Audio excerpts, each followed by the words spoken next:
Okay, hello everyone. How are you all doing? Let's do a quick mic check.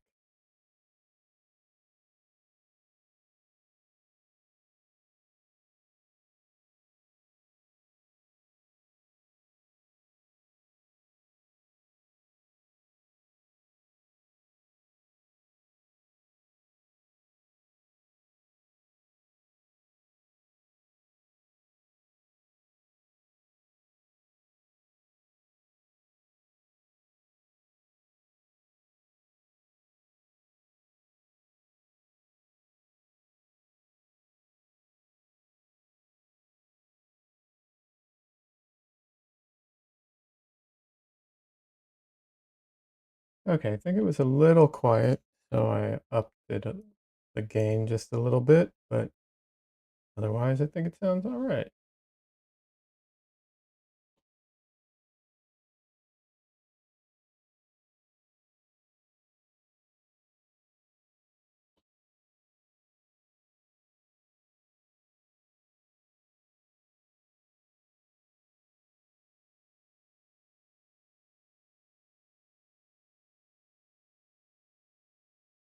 All right, and last thing I have to do here.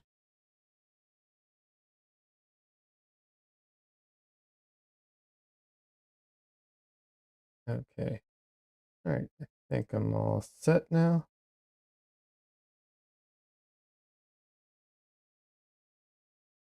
Actually, one last.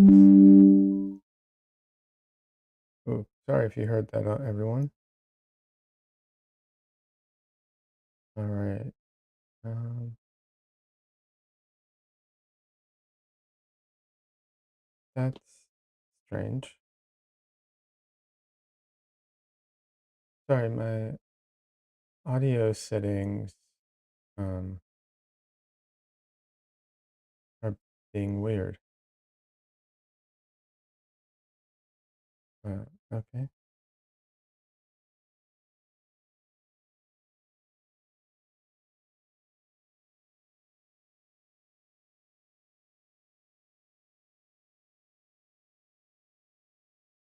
Oh, weird. All right.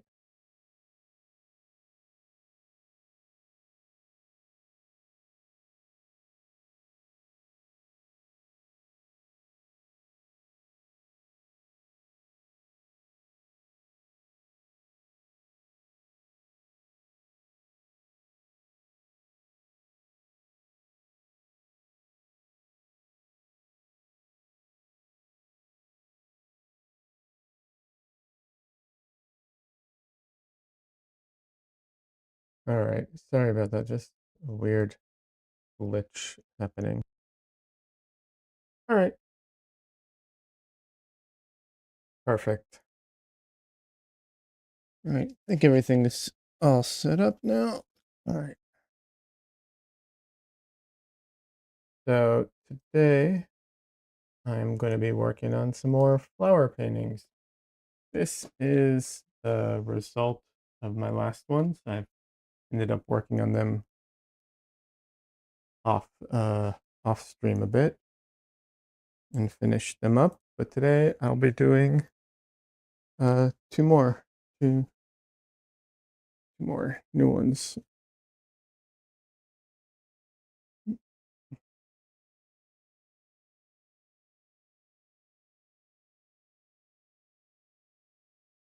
So yeah, so that's the plan. The more quick, small flower paintings. I learned a ton working on these two. Honestly, I made quite a few mistakes when I started them, and yeah, I'm pretty confident that I will make more mistakes, but I probably won't make the same ones. Hopefully, I have two more panels. I just need to I want to draw in my like center line real quick. What should I use for my center line? I guess red works. That's fine. I need a smaller, uh, like I need a small T-square or something like that. Right now I'm using way oversized stuff. Actually, what I really want is a really good really good speed square. If you don't know what a speed square is, it's that uh, triangle that um, you see it a lot at like hardware stores. It has all these measurements and stuff on it. But I did not realize how many measurements and how much stuff it has on it. So useful. I have one, but it's a very cheap one, and I really want to get a nice, ideally two, a small and a large, but you know, I can't, just one, that's fine, but a really nice one with like good, easy to see, you know, uh, numbers and everything like that. You'd be surprised how much of a difference that makes. The one I have, I'm not saying it's bad, it just all the numbers, all the like etchings and everything on it is really clunky and does not look it like isn't it's not just that it doesn't look good, I don't care. It's hard to read. That's the issue, right? It's legitimately like hard to see it. So right now I'm just making like center lines for this real quick. Um I would put it on the easel, but once I put it on the easel, this ruler is too large and I can't use it very well on the easel. But yeah, the speed squares, I didn't realize how much like they're not the same as like the regular triangles that you get for like art triangles. The speed squares, are mostly used for construction, but and I guess woodworking and stuff like that. And I didn't know anything about them, but yeah, apparently it also has what's it called? Angles on it. So if you pivot off of like the corner, um you can also like find out angles from the corner. So you can use it kind of like a compass. Well, you can't use it to do circles, but you can find out different angles. If you need, if you're, let's say you're drawing something and you want, to draw something at a 45-degree angle or whatever. Yeah, it can do that, which is super helpful sometimes. Not as not often that helpful when painting or drawing, but if you're getting into architecture drawing or you're doing comic book or just illustration in general, could be very useful. Although the lip of it might get in the way. So there's probably better things to use when it comes to like drawing. If you're actually drawing versus like construction or something like that. But for this, it would be super useful because it has the right angle built in and it's a ruler, and that's really all I need here is a right angle and a ruler. Instead, what I'm doing is I'm just measuring on both sides, and doing that.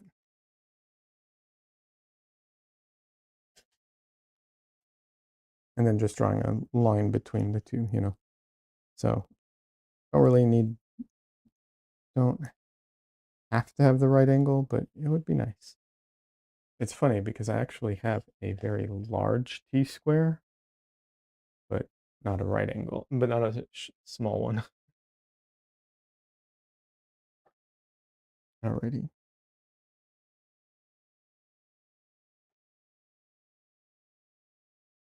Actually,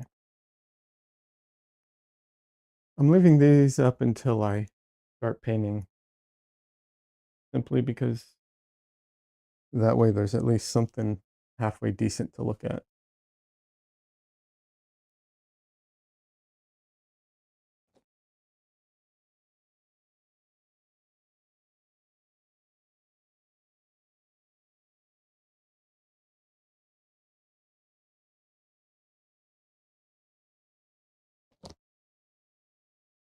Alrighty. Um,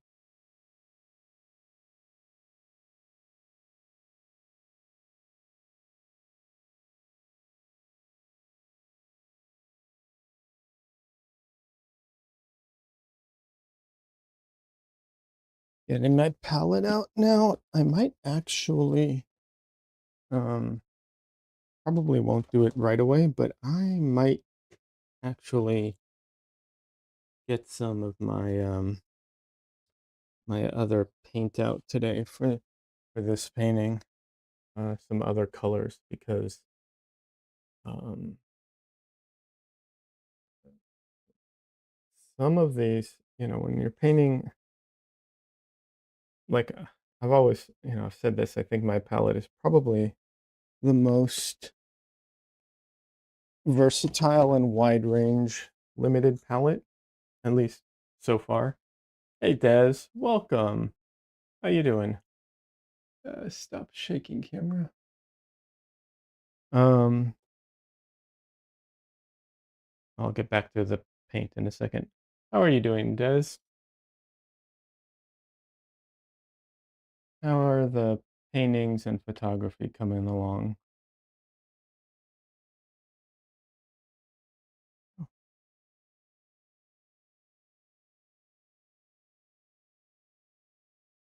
Ooh, not good. I might need to replace the gasket on this soon. I wonder if I have a replacement. I think it came with one, but I don't know. Anyways, um, hey Michael, welcome. Des says doing good. Got up from a nap. Nice. Michael, hey Leon, hope you are well. I'm doing okay. How are you? What are you up to?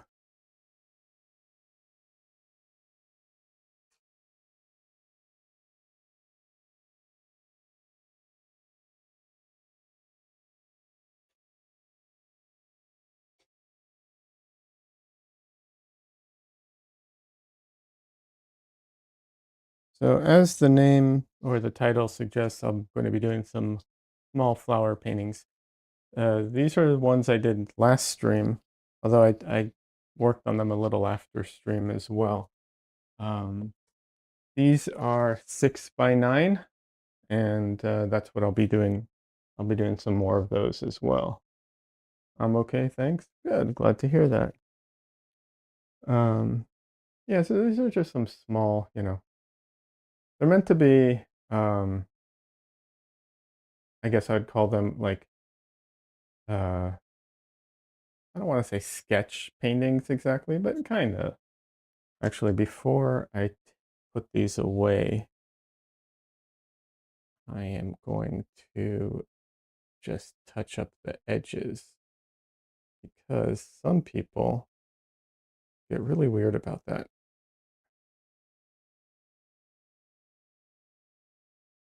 Come on.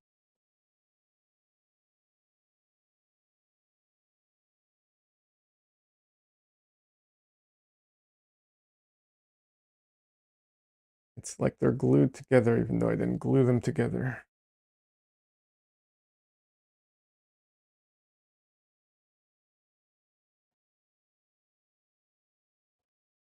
Okay.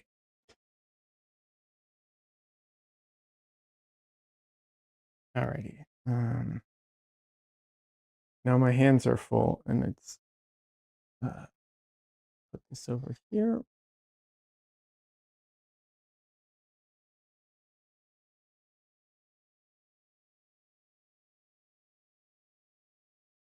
So I'm just going to touch up some of the edges because, like I said, some people it really bothers them if the edges aren't, if they're not completely, if it's not completely painted to the edge, or, if you're not going to paint all the way to the edge, that's fine, but it has to be, you don't like little bits showing. So I guess is the gist of it. So let's just cover up those very tiny spots.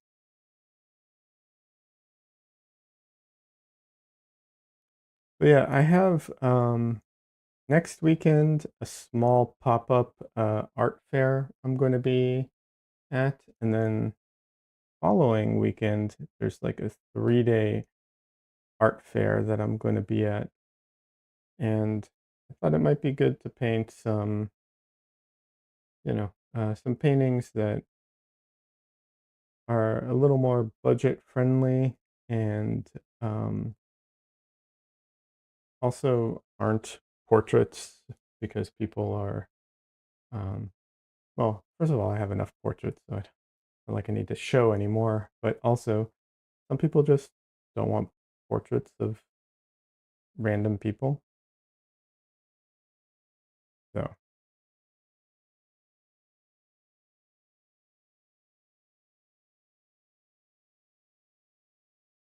I don't understand why. I think like a good painting is a good painting, but people are weird, I guess.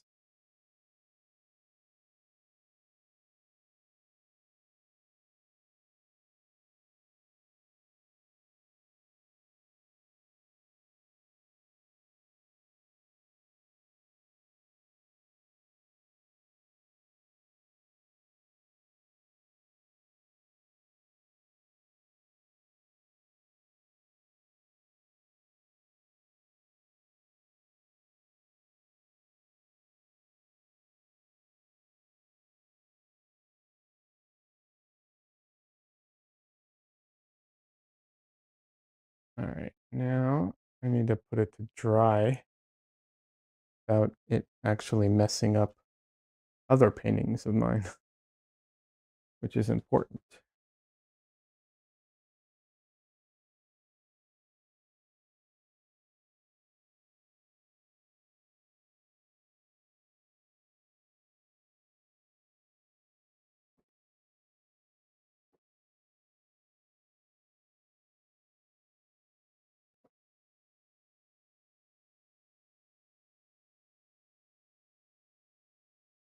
All of those paintings are in plastic, so if some paint gets on them, not a big deal.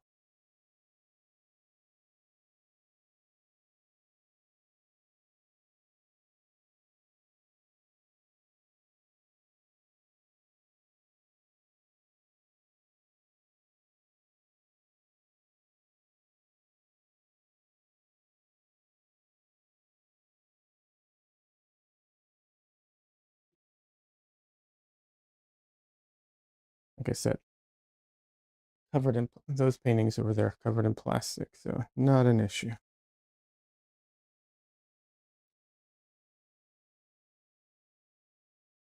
This one isn't though. Let's move that away. There we go.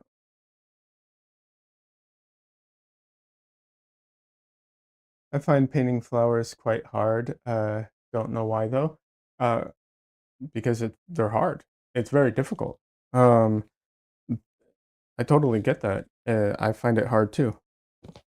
I'm finding it a little easier, the more I do it, which, makes sense. But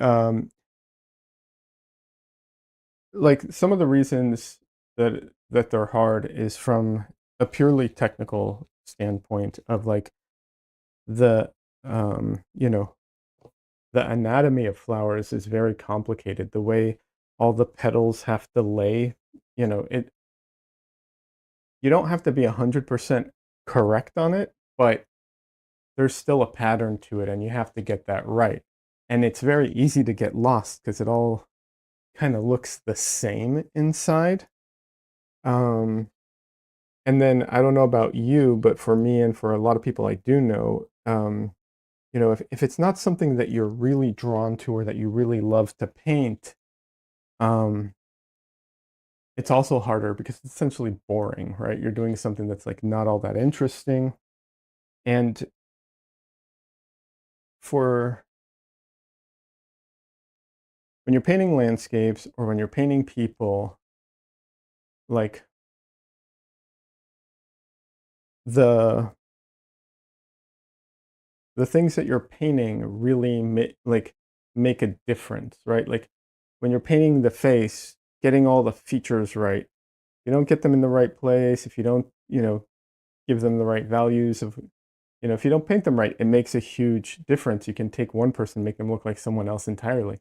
Painting a landscape, you know, you can, you know, like make the place look like someplace else or just not look accurate or whatever. When you're painting a flower, it's all very much detail work, and it's like, if there's slight variations or you do some, most people won't know the difference. Um, and not only will most people not know the difference, um, you might not even know the difference. Whereas when you look at a face, even if you're not an artist, you can often immediately tell if it looks wrong, right? Because as people, we're so conditioned to recognize faces and to see faces and to know what they look like. It's like built into us. So we're so good at that, even if we're not artists. Um, but flowers, you know, you could probably butcher them on intentionally, and most people won't have any clue. Some people will, but most won't. And I think that might also be something that affects our enjoyment of painting it. Perhaps, maybe not for you, but I know for a lot of people. I definitely know people who have expressed that to me in the past. Um, but yeah, I can, but they are difficult. I'm not, I won't say that they're not. They are difficult. And I actually ended up repainting a lot of these paintings off screen, because I tried to like add a little something, and it just ruined it. And so I had to like repaint parts of it to, be able to finish it, which was a great learning experience. So, maybe I'll be able to help a little with some wisdom on that as I go through it. But I will say there are definitely painters out there who are amazing at painting flowers and florals, and like, I have a friend, I cannot remember her name right now because I am horrible with names. Um, she's so good at painting flowers, and when I went with her to a museum, she could like pick out not just the different types of flowers, she could pick out the different artists and the different time, era of painting and why they painted flowers like this or like that. It was crazy. Like she knew so much about it.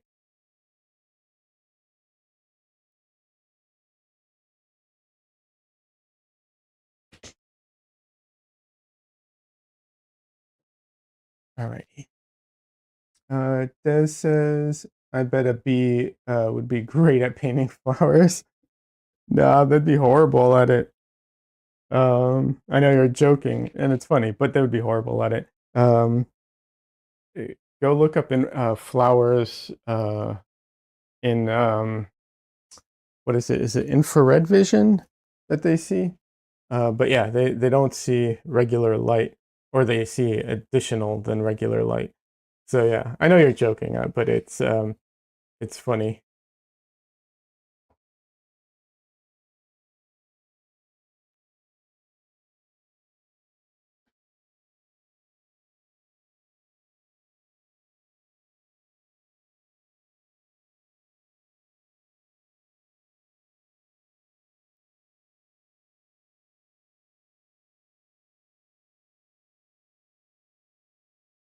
Yeah, I have to move my thing over a little bit. Did I bump the camera? Oh, that looks okay. It looks a little distorted. I had it in the right place and now it's distorted. I don't know. I don't get it.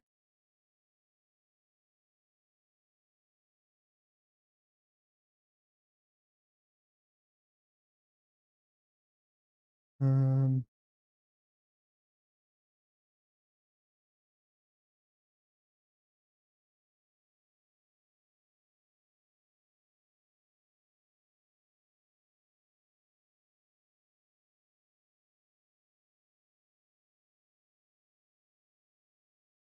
all right, I think that looks pretty good. And let me just find real quick my friend that I highly recommend for flowers. Honestly, she is like one of the best.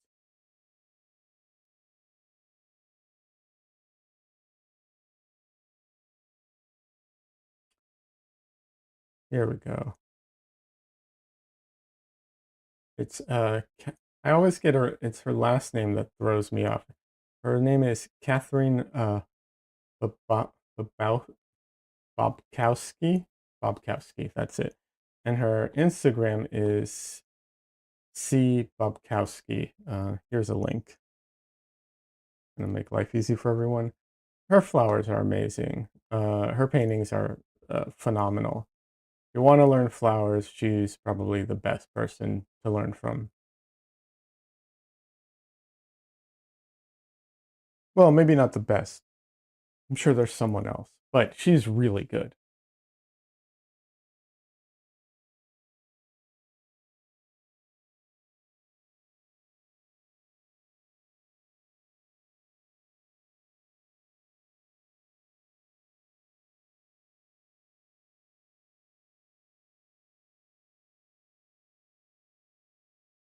I might end up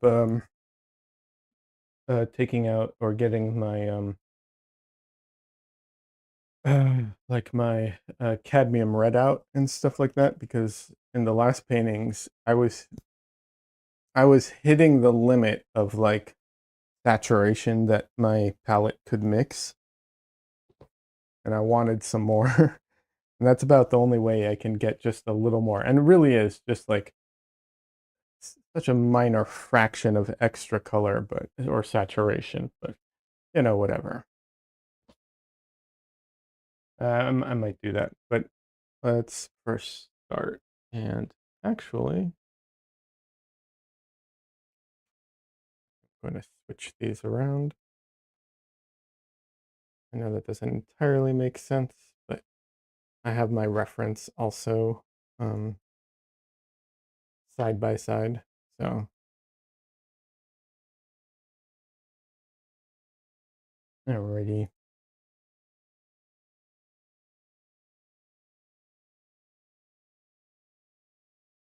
So yeah, painting flowers, I get it. It's hard. I totally agree with you. One of the, obviously it depends on how you want to paint flowers, like the style that you're going for.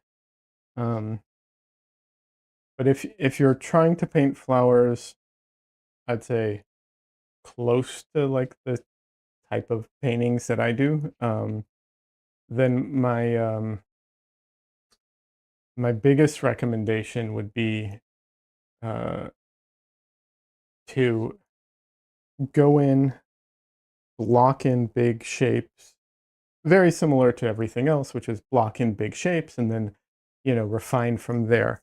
But additionally, what I would say is the anatomy of most flowers, um, even though it's very different, is similar to hair.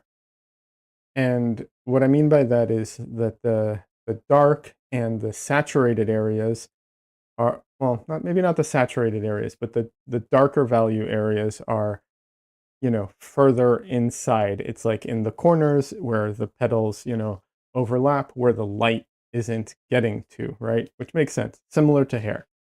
So the best way to approach it, in my mind, is you block everything in, and when you're blocking in the flowers, you block it in with, um, first of all, try and keep the paint very thin because you're going to be layering over it, so make your life easier. And then block it in with the darker colors um, that you're going to be that you're going to need for the painting. Um, I know this is very generic, but that really is like the technique for the flowers.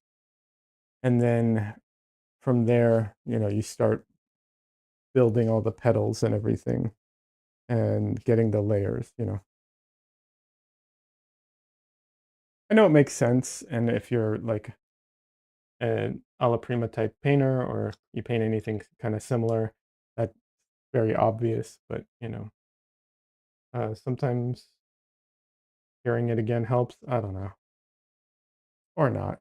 Sorry if you it's not helpful, but yeah, that is the gist of it.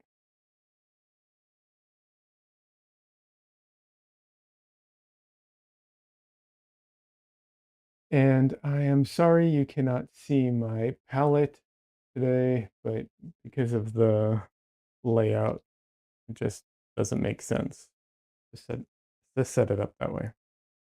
All right. So I'm going to start by blocking in the background um, for these flowers because it's easy. And I can use the background to define the shape of the flowers. Rough shape, of course.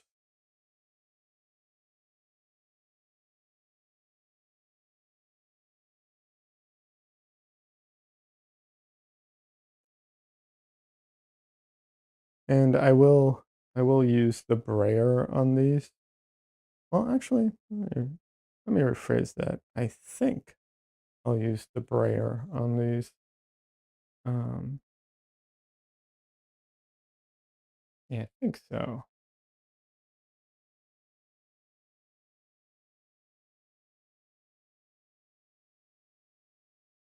Although it might be faster to like skip that stage, but I also really like how the brayer lets me like get real full coverage of paint. So I don't know.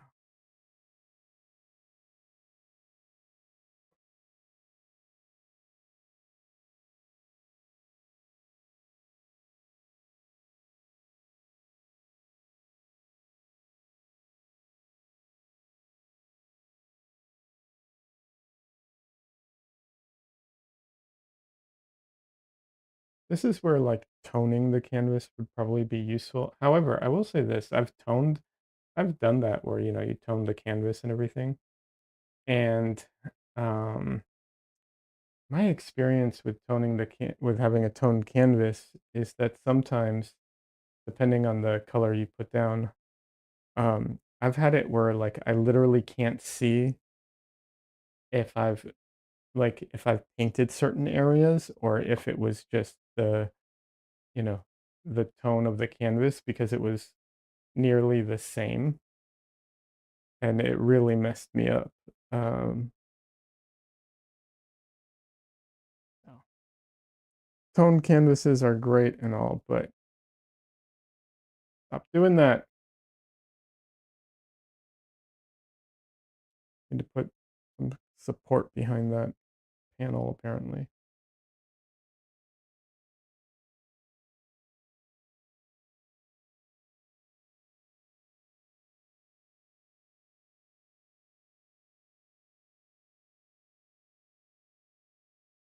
So yeah, toning the canvas can definitely be a good thing, but also I have run into some issues with it in the past.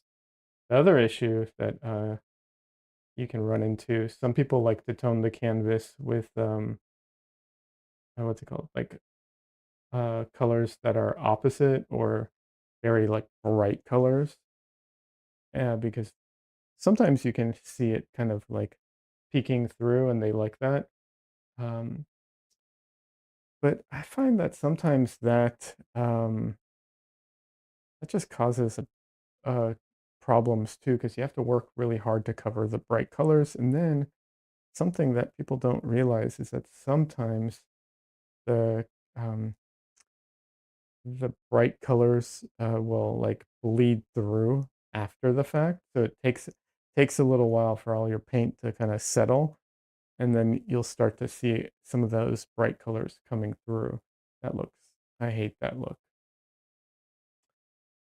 I have seen other artists use two colors at the same time on their brushes to get different effects. I don't always tone the canvas as well.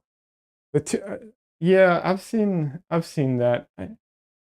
That's it's cool when anytime someone can pull off something like that, well, obviously, it's cool. Uh, I I usually don't even attempt that, like I don't even know how I would go about attempting that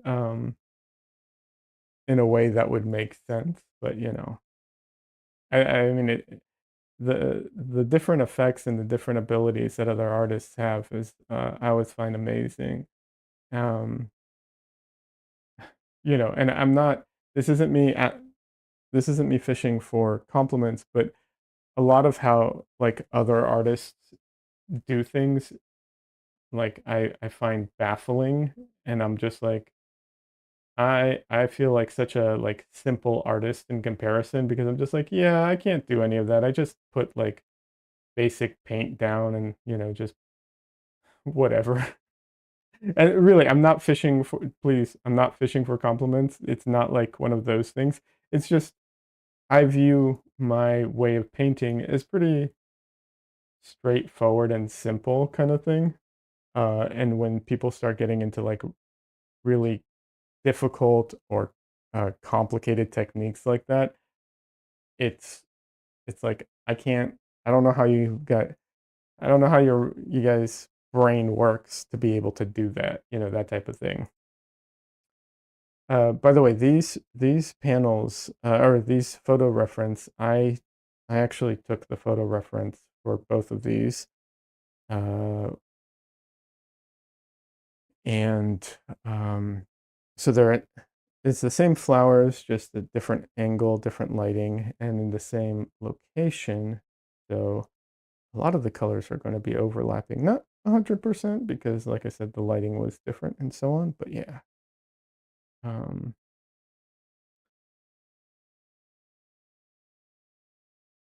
That's why I can just take color from one side and, from one panel and go straight to the other one. It's because they're literally on the same table here.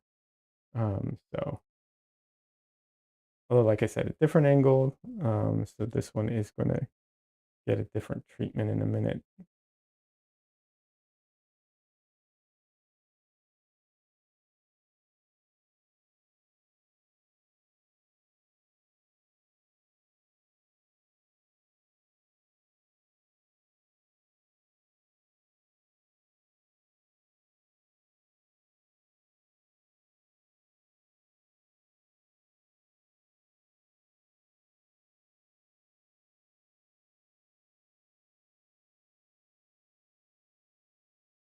And then, talking about like other artists and what they can do. And then the funny thing is like, there's some artists who do all this, who do these things like toning, getting two colors on their brush and doing like special, like in a single move, they put in, multiple colors and all that, like, which is super impressive. And then you have other artists who like people are like, people love and are like, oh my God, that artist is amazing. And I'm just like, I mean, they're doing it's fine, like, but it's kind of straightforward and basic stuff. This isn't blowing my mind, but other people are like, "Oh my God."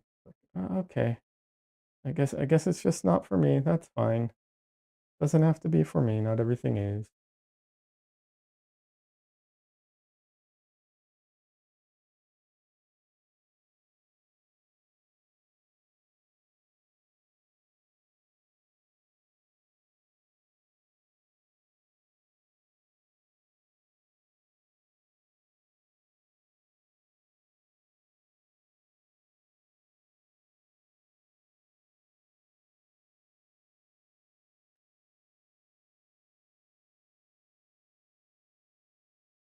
So I saw the final of Portrait Artist of the Year 2024. I won't get too much into it because I try to be um ah, I'm gonna have to put something behind these paintings in a minute. Um, I try to be kind to other artists and I wasn't there and I don't know what it looks like in person, but I will say the winner would not have been my choice, put it that way.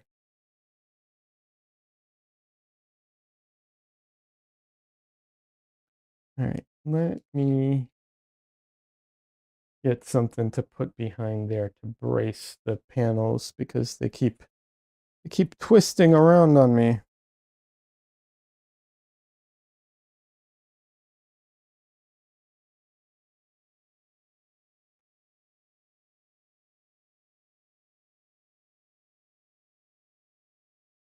That says mine either. Yeah, yeah. Everyone has their own taste.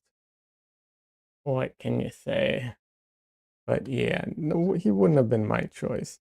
I'm not, I don't want to disparage the winner. They, are good. It's not like I'm like, oh my God, how could they have possibly picked this person at all? It's not like to that degree. It's just, you know, not my choice. Wouldn't have been my choice. But no, they're definitely not like a horrible artist. So to be clear, uh,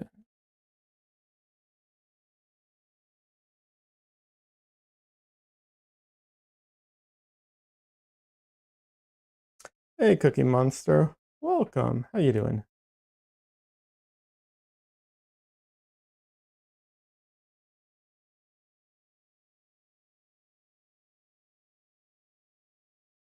Des says I was surprised when he won his heat, and then after how much they gushed, I wasn't surprised when he got the whole thing. I get that, Des. Although I will say,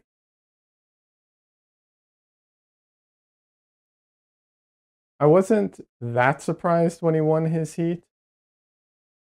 I was surprised um, with the semifinal because that piece was not his best. That's where I thought that they were out of it. Anyways, yeah. Hey, Cookie Monster, what are you up to today? How's your day? How's your weekend going?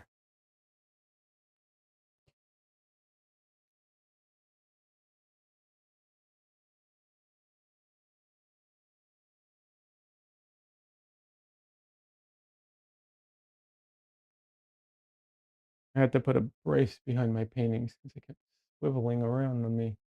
All right.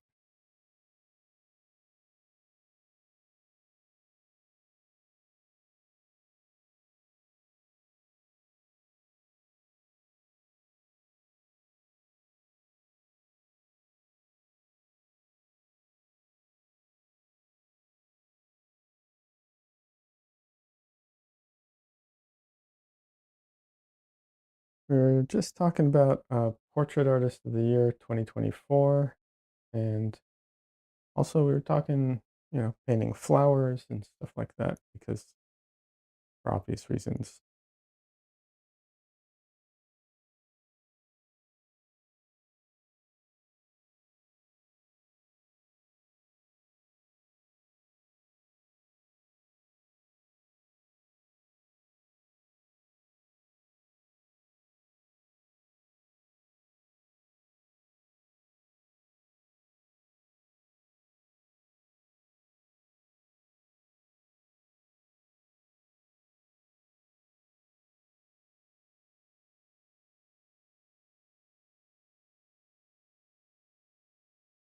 I'm sorry you can't see the abstract art that is my palette today. The dimensions or not dimensions. Yeah, dimensions, and I guess what's the word I'm looking for? Uh, oh my God, brain is blanking on it. The proportions or the ratios won't allow for it today.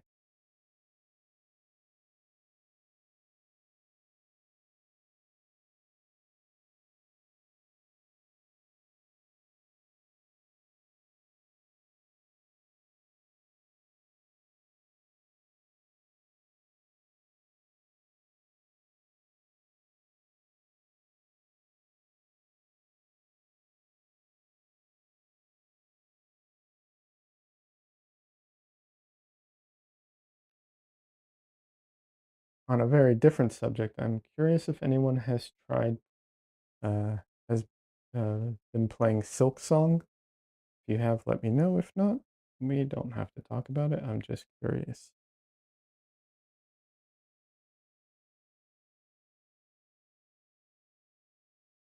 But yeah, in the meantime, so I have two art fairs I'm going to. One next week is just like a 1 day pop-up one.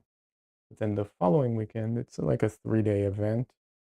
So I'm trying to do uh, some quick sketch paintings that I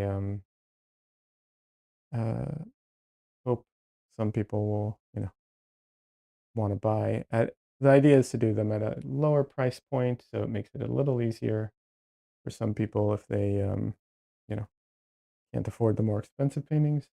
And also, the other thing is that some people just don't want portraits of people they don't know. So, and since I like to do mostly portraiture or figurative work, thought I'd do some quick, easy flower paintings. You know, probably going to be doing some cat paintings as well. Just I didn't have the reference ready for today. I'll see if I can do them in the next couple days. The idea is to do quick, sketches kind of thing. Alrighty.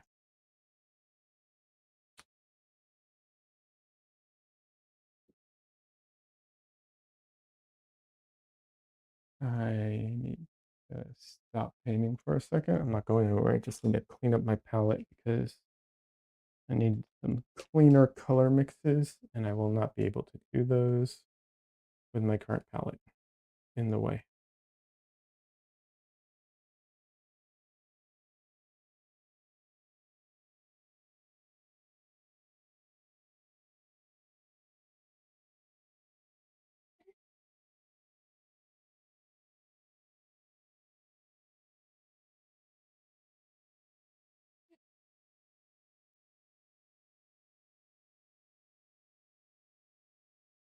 But yeah, I think I'm also gonna go grab my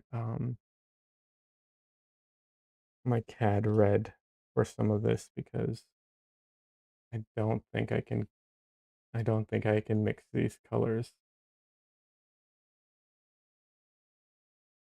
We are hitting the absolute limit of like saturation or uh, chromatic colors that like paint can produce. Yeah,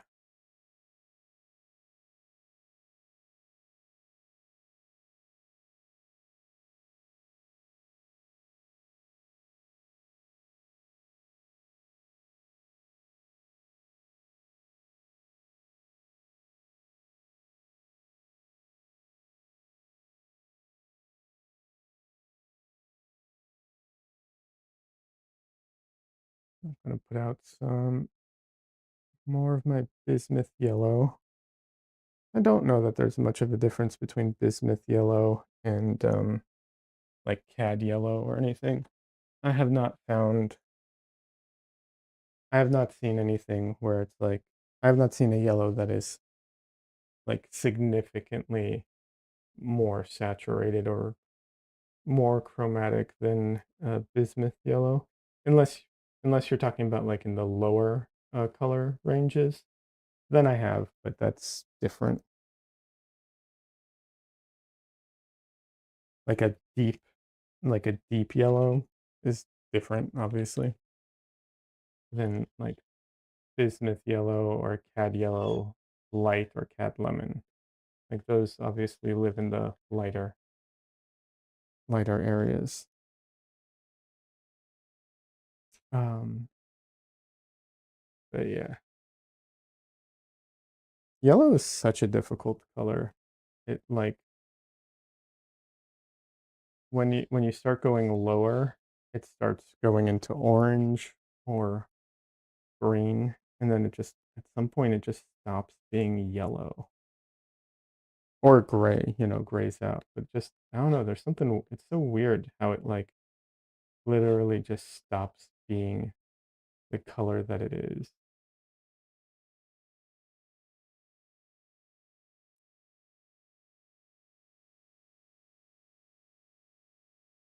I don't feel like that happens to.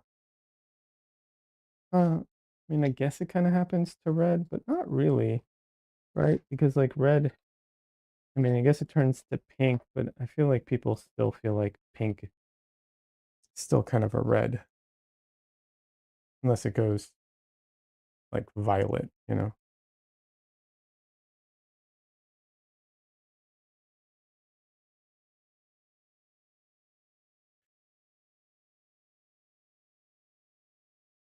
Oh, that is a beautiful color. Yeah, I can't mix that color.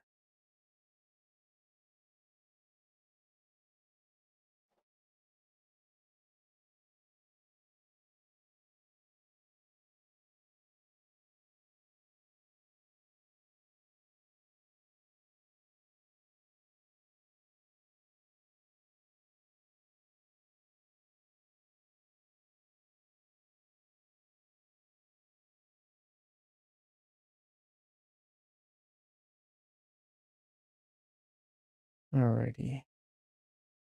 I made a big deal of getting the red out, and I'm not even going to put it down yet. All right.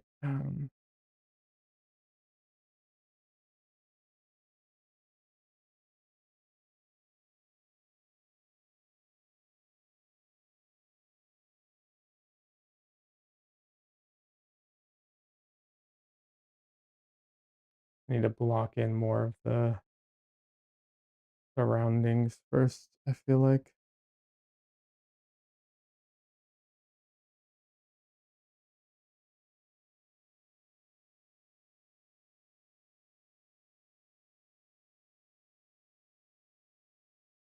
Glass is tough to paint.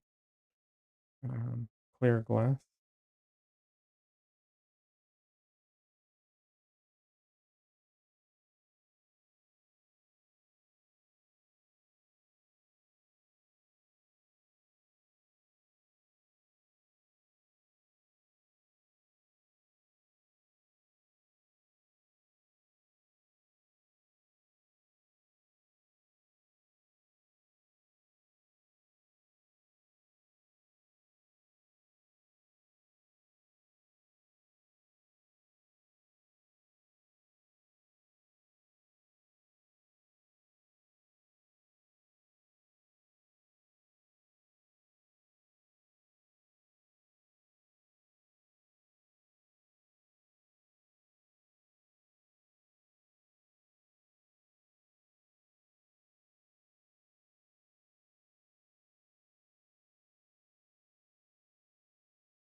Oh, I now have a channel for sharing videos in my Discord. So if you find good art related uh, videos, that is the place to share them.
first time chatter. How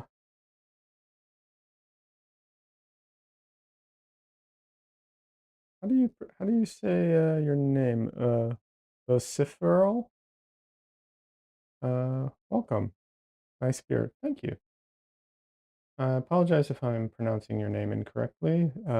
Vociferal. Oh, I got it? All right, great.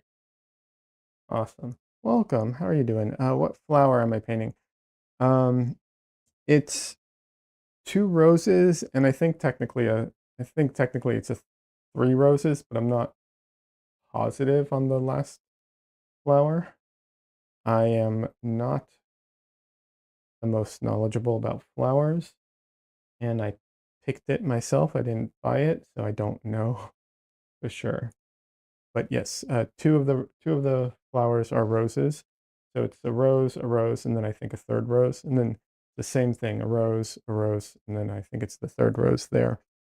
Um, there, it's two separate paintings of the same flowers in a slightly different arrangement, lighting, and what's it called?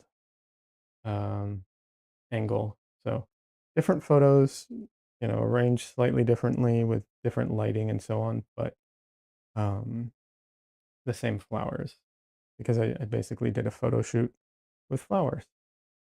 So I'd have reference. Finders, painters. Yes, absolutely. How are you doing today? And are you a painter? Cookie Monster. I have two chats, by the way. I have one on YouTube and one on Discord. That's why I'm talking to people who you can't see possibly. Cookie Monster says, "Say, Liad, can I ask, do you connect a certain philosophy, aesthetic, or message to your art?" Um, well, I will say that there are definitely like, I'm sure there are aspects of like my worldview and certain elements that kind of correlate or influence my art. Um, but no, I wouldn't say so necessarily. Cookie Monster says, as a painter myself, I'm interested in what drives other painters to paint. Well, so sure. I mean, I'm happy to talk about that. Vociferal says, I'm doing pretty good and I do paint sometimes. That's awesome. What do you like to paint? And if your stuff is TOS friendly, you're welcome to share your Instagram if you want, um, as long as it's mostly TOS friendly. Uh, yeah, Cookie Monster. I mean, there's it's it's not one thing. I don't think it's ever one thing for anybody. Or maybe it is. Well, am I talking for other people? But for me, it's definitely not one thing. I started off interested in comic books. I wanted to be a comic book artist, and so um, that was where I started with things. But over time, it's definitely changed uh, for, in many different ways. Still like comics and stuff too. Don't get me wrong. Um, One second. Vociferal says, right now though, I'm hyper focused on epoxy and 3D printing combo project that nobody asked for. That sounds really cool. I recently got into woodworking because I was making my own uh, frames for my paintings, and that sent me down a whole rabbit hole of like learning some woodworking stuff and making my own travel easel, and now I'm designing my own easel and stuff like that. So yeah, it's fun. You never know where things are going to go. But Cookie Monster, like, I think one of the things for me um, that I've always focused, well, not okay. Let me rephrase that. I've not always focused on this. It's been developing is wanting to paint, wanting to create artwork that is very um, personal and unique. That's why I got into oil painting because I wanted to do something that was for me and me only at the time, not for work. and then also the aesthetic, I've pushed myself into trying, I've been pushing to try and be a looser painter, a more, you know, uh, painterly painter, or anything, however you want to phrase it, because it started to feel like with 3D, with 3D graphics and everything, that being able to, you know, like even draw comic book characters, like they're going to just, you know, design them in 3D and be able to, just puppet them basically. And, they're just like, they're going to be able to do that. They actually already can, but, whatever. And then, of course, with the AI stuff as well, there's just something about painting in a way where, like, trying to make it so that, the brush strokes and everything are one of a kind and unique. Obviously, they're always one of a kind and unique, and at the same time, they're not because it's not that important at each individual stroke usually. But in theory, other than that, the other thing that I find very um, interesting, or that I have influencing me, is that there's a lot of music I like where I don't entirely know what the artist was intending with their songs. Like, I don't know what the actual story is. I don't know um, what their worldview actually is. And it doesn't matter. I'm able to project my own onto the song and onto the music, and I enjoy it probably more because of that. And so my goal with a lot of my paintings is something kind of similar, to be able to make art that gives you a mood, gives you you know, a feeling, or conveys that, but doesn't tell you every little thing about it, because that lets you fill in the gaps as the viewer.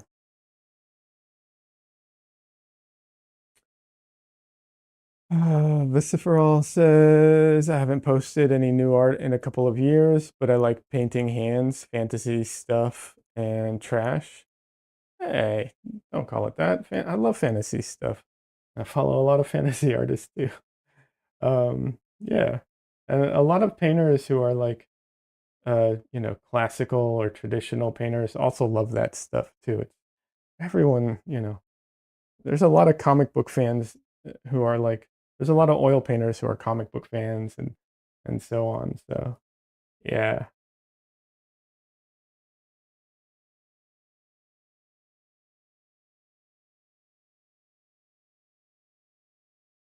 Vociferal says, oh no, those were separate items on the list. Got it. Yeah.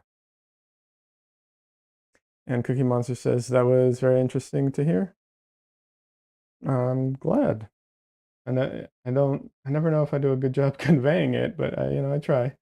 Um, I did these paintings, and I want to go back to this series at some point. Like, I was doing this series of paintings based off of found photography, and what I like about it is that they felt like, um, to me at least, they felt like memories. Like the way that photographs feel like memories. Obviously, they're not real memories, but there's a feeling of like, oh, I remember this, or oh, this was this person back in the day, and it's like that type of feeling. But here they're complete strangers. This is found photography of people I don't know, but there's still a familiarity to it. Like, there's a lot of things that still feel very familiar to them, and so to me, they feel like this kind of shared memory, uh, or it gives that feeling to me at least. And I know that not each painting will connect with everyone, obviously, but the concept of it, I think, is fairly interesting. Um, Lucifer says, currently in progress, I've got a painting of a paper bag clipped to a car's seat belt. That's cool. Paper bags are can be a pain to paint all the, crinkles on them. Absolutely. Painting strangers makes them not strangers anymore, at least a character, if not a person. Absolutely. Absolutely. There's definitely an element to that as well. So I know I put out like my really, mm, okay. Yeah, I think I'm gonna have to just go for it. Put out my like brightest red, and usually I don't, you know, I won't go in with like the most saturated color right away. But in this case, I feel like I kind of have to because it's going to be the base that I'm going to like paint over. So I kind of have to. Usually, I will definitely like not go in with my most saturated, brightest color, or chromatic color right away. But here it pretty much has to be that. That says, "Oh yeah, I feel like I know my sitters, even if I've never met them, especially the sad, troubled ones." Yeah,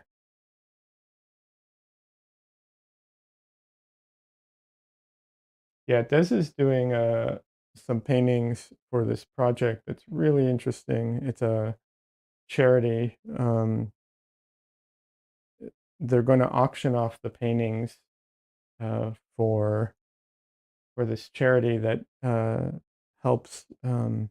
It's a center that helps people with. I remember correctly, it is medical issues, uh, drug issues, mental health issues. Can't remember everything, but yeah, it's like a community center type of, not a community center, sorry, medical center that helps people with the said issues. And they're auctioning off the paintings, and the paintings are of the people they are treating and the staff, but you don't know who's who, which I think is great because sometimes people do not treat recovering people the best. And so not knowing who's who, I think is great. And you get to, oh, this says homeless, addiction, and mental health issues, etc. That's what it is. Sorry. Thank you, Des. Appreciate it. Yeah, some people just don't treat other people like they're actual people. So this way, you you get to see the humanity of said people.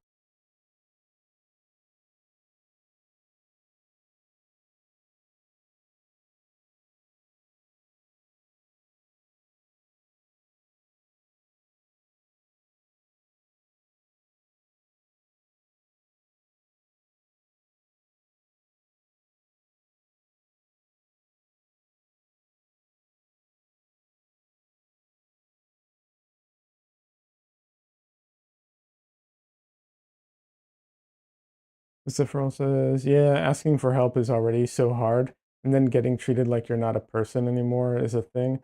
Absolutely.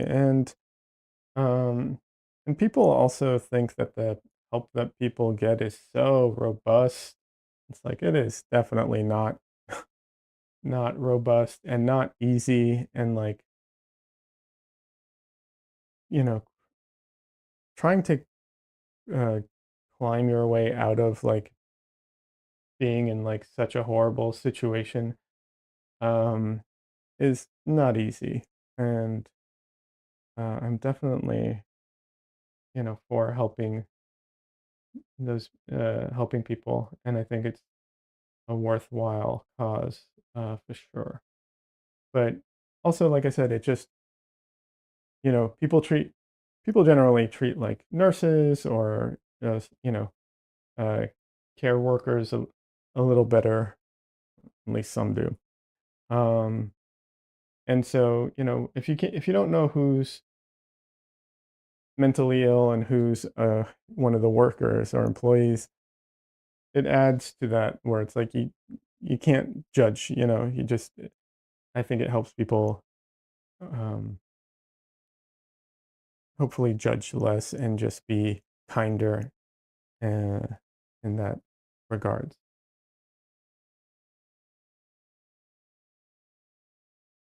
But yeah, I think it's a great charity. I think it's a great idea, and I was really happy to be able to contribute one painting to the charity for the auction.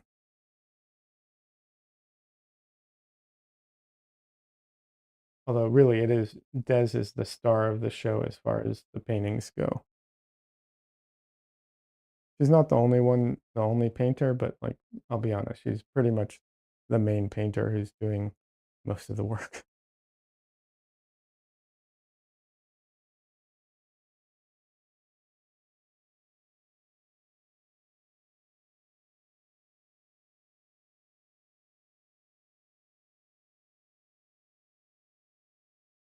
Christopher says, I spend a lot of time having to get help for mental health issues, and getting help is just one step. Then you still gotta practically go on the warpath to receive any useful help, jump through hoops, etc. Yeah.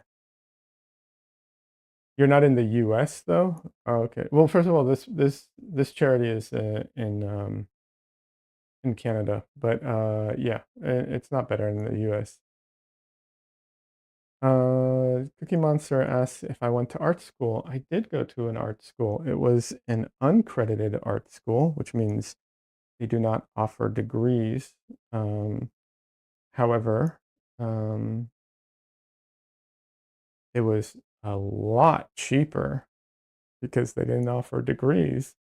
And I was able to work at the art school to pay for classes because I could not afford classes, or, all of the classes, we'll say.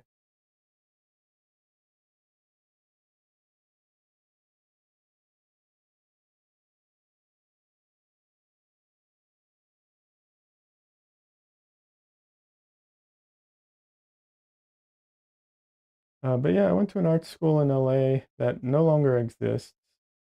Um, so the certificate that they gave me is, really not worth anything. But yeah, um, it was, like I said, an uncredited art school. They mostly focused on fine arts.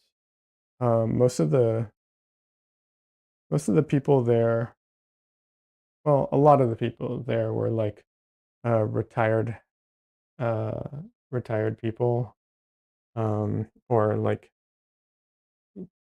pre. It was either like retired people, or maybe not retired, but later in life, or people who were getting ready to go to school, um, to go to art school and wanted to like college, and were trying to kind of bone up on their skills and everything. The teacher was an amazing teacher, and he's really the reason I went to that art school. Um, his name was Mark Westermo. He passed away a few years ago. I don't know what happened to him. He fell off the radar for a while, and then he came back and was teaching at the new Masters Academy for a couple of years, I think. And then he passed away. Um, he was a really sweet guy. Made me really sad to hear that. He was an amazing painter and illustrator.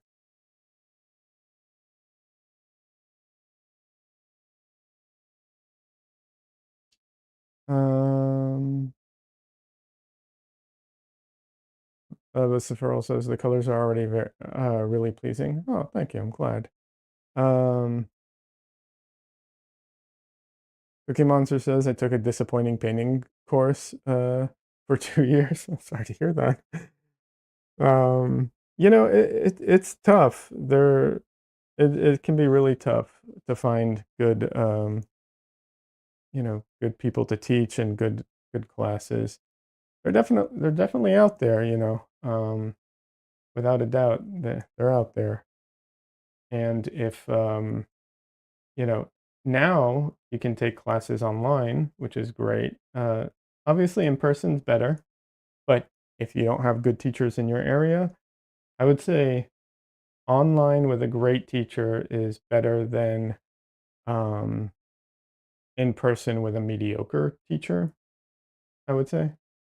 But yeah, this is for all. Out of curiosity, and you don't feel fr feel free to ignore if you don't want to share. Where are you located in the world? Like what country? Um, I'm always curious because you find out so many interesting things. I used to have a chatter who would show up who was from Brazil, and the stories he told about living in Brazil were absolutely fascinating. He was so dedicated to making art. It was honestly inspiring. I'm in Latvia. That's Northeast Europe. Nice. I've never been, but that's awesome. Is Latvia part of the Balkans, technically?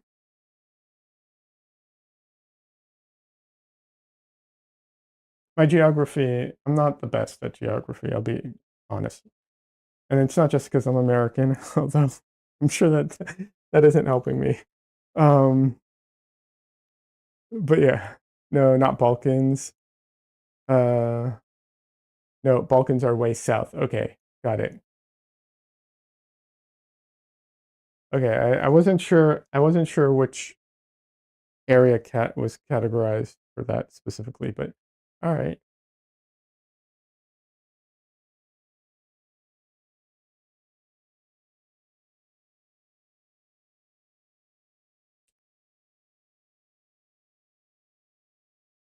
You're part of the EU, right? Oh, it is a Baltic country and language, and you're part of the EU. Okay,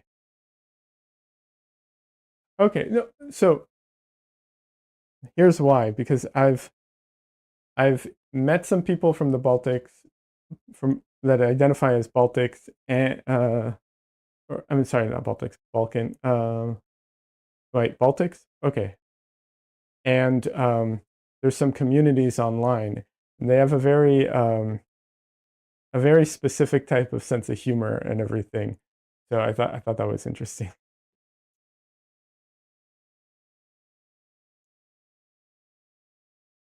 Some of it I identify with, some of it not so much. But I thought it was I always find it interesting.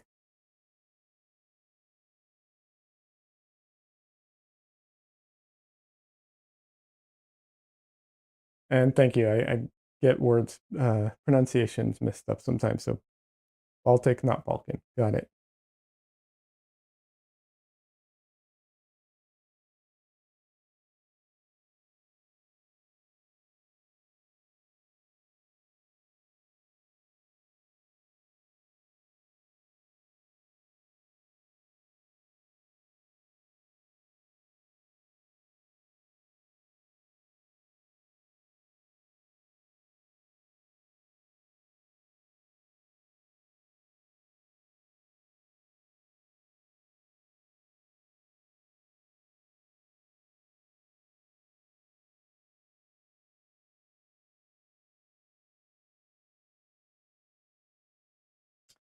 Vociferal says we are much more Scandinavian in temperament than Slavic. Okay.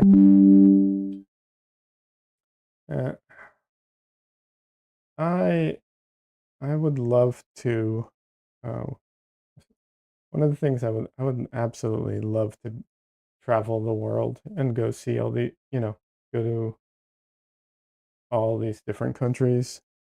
Um, yeah, we'll see if I can ever pull that off. But yeah, I would love to go visit a lot of these different countries.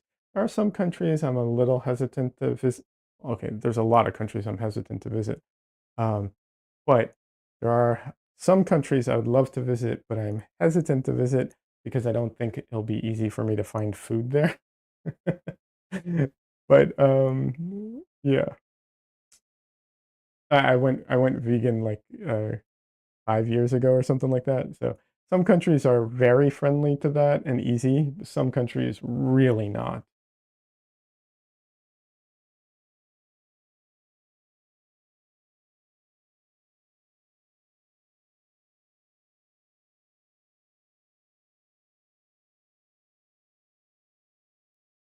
This says I had a professor in university who was from Latvia, I believe.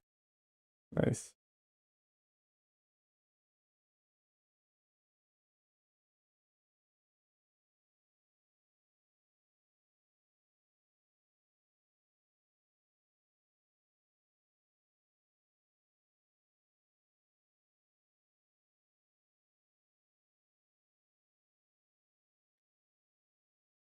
Part of me wants to learn uh, how to be a better plein air painter so I can justify traveling around and painting in different locations, you know?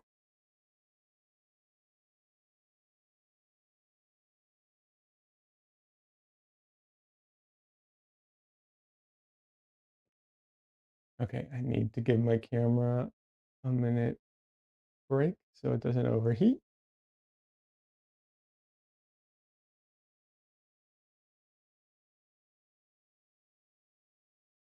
And while I'm doing that, I will take a second to stretch.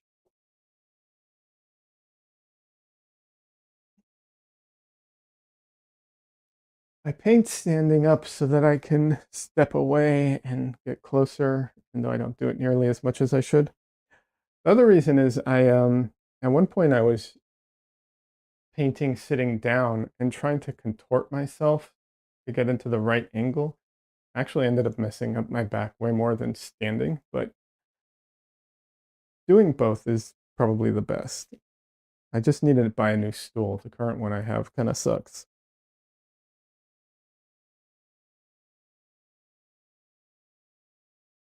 Vociferal says, I recently learned that there is only one drawbridge in Latvia. Interesting.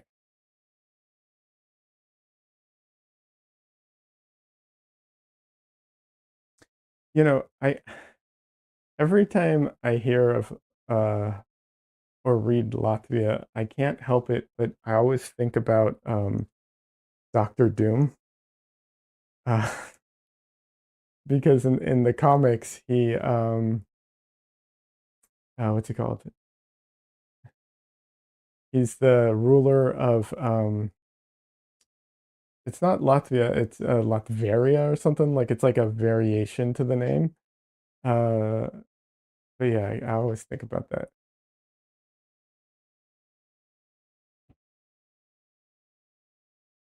Vociferal says, and it's in a city 3 hour drive away from me, so all my plans for a quirky themed plein air session went to the background. I get it.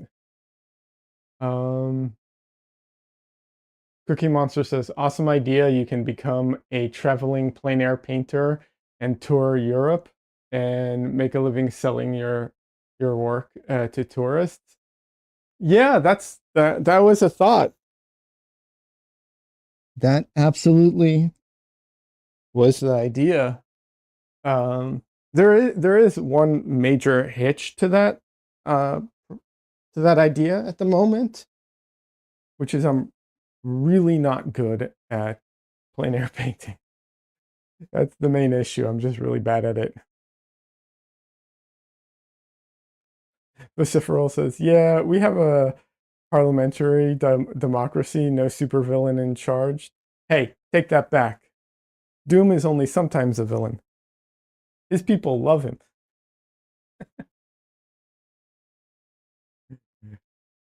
He is a dictator, but you know, I'm kidding. I'm kidding. Yeah.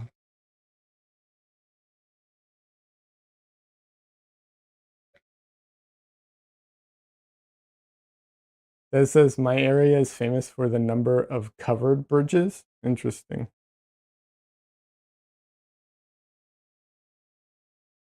Luciferal says, do you know how you get good at things? By doing them. I know. Okay, here's the problem. Uh, Additional problem.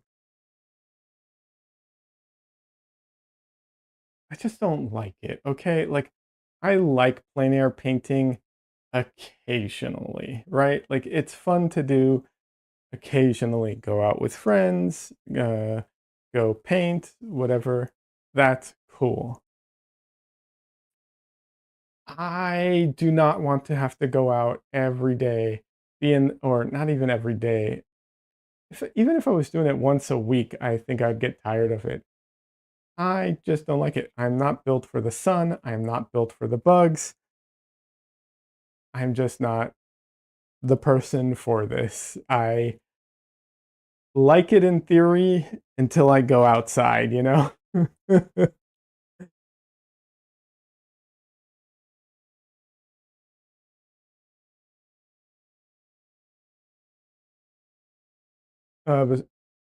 Vociferal says, I absolutely can't do plein air when it's mosquito season. Yeah, yeah, yeah.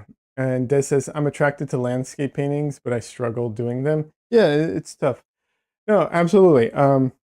Mosquitoes, bugs, they love me. I have scars on my legs from when we were moving, and I was basically moving all our stuff from the house to to the truck and back, and there was some kind of bugs um, in the grass that bit me, and my I literally have scars from it.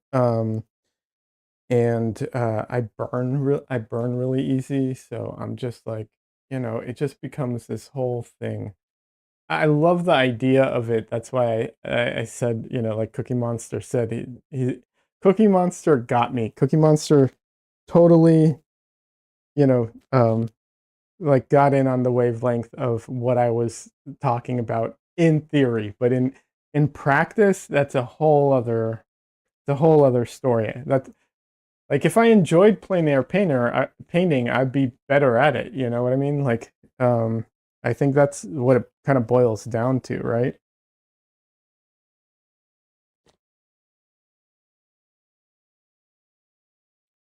Vociferal says, I enjoy doing landscape paintings, but I don't really appreciate them after. I can understand that. Yeah, I don't know. Landscapes, it's tough. I'm not super interested in them, I guess.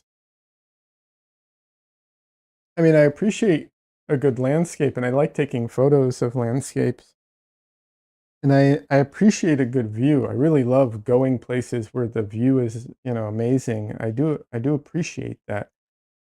But the way that I'm interested in painting people, generally speaking, and the way that I'm interested in landscapes are just there's something different. Like I'm, I've learned anatomy of people. Like I find it interesting. I found it interesting. I got into it and I kept pushing through some of the boring parts or through the parts that, didn't really I didn't find interesting. But when it comes to landscapes, I just don't have the same interest. I'm not as interested in like remembering the different types of architecture and the different types of necessarily trees, and like lear- you know learning the nuances of different trees versus you know um, other trees. And I don't have that interest. I went out with a plein air painter who is a really good plein air painter and landscape painter, and he knows what kind of trees these are versus those, and like all the different like elements to them that differentiate them, and what you usually expect to see and all of that, because he's interested in that. I'm not. Vociferal says, if I'm painting a landscape, it's a place or a light or weather that means something to me, but I don't get that in other people's landscapes. Uh, yeah. Oh, horseflies love me. Oh no. Des says Asian lady beetles adore me. They look like ladybugs, but they are very stinky and then attack me, smack into me, get caught in my hair, and dive bomb. That's crazy. They ignore my sister completely. but a horsefly will target her and leave me alone. That's crazy. Let's see. Um, was Des is asking if Vociferal has watched Landscape Artist of the Year or Portrait Artist of the Year. Vociferal says, I sometimes hang out with the local urban sketchers. That's a cool group to be a part of. They figured out how to optimize painting outdoors with the absolute minimum equipment. Yes, yeah. Urban Sketchers is a cool group. In theory and in general, I think it's awesome. Cipherol says, no, I live under a rock. Should I look them up? Yeah, you absolutely should look up, you should watch Portrait Artist of the Year and Landscape Artist of the Year. You'll enjoy them, I think. I think most artists would. Yeah.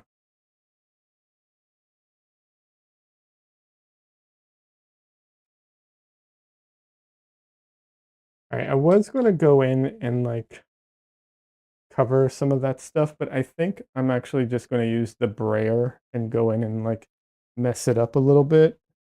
Although I'm going to try and avoid the like really red parts so that I don't make them dirty and contaminated with other colors. At least I'm going to try.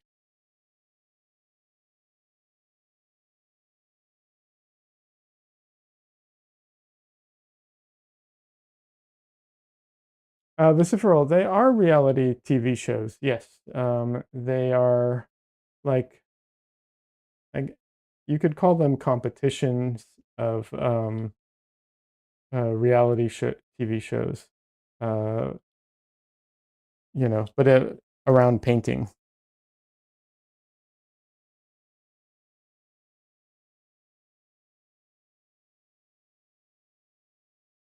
Oh, that is strange behavior.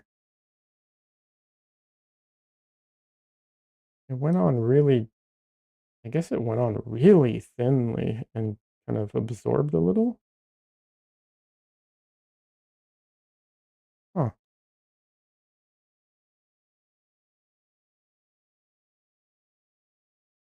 Okay then.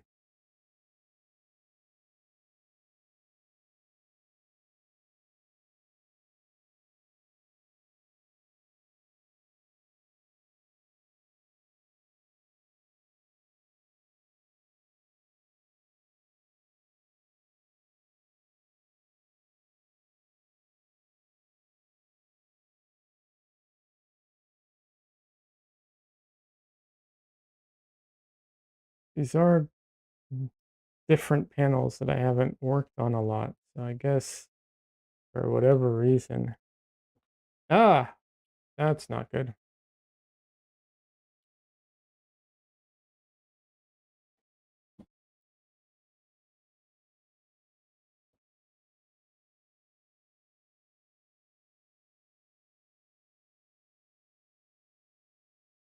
Come on, slide up.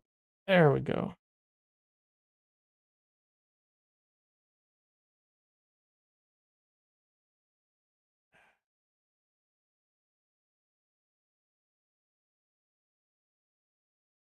Okay then.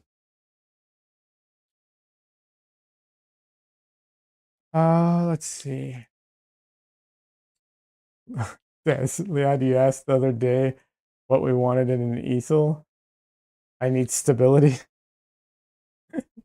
Yeah, well, this one is definitely not stable. To be fair, I I built this one very hastily, um, in like an hour or so, very hastily. I was always planning on upgrading it at some point, but yeah, probably probably should upgrade it sooner than later.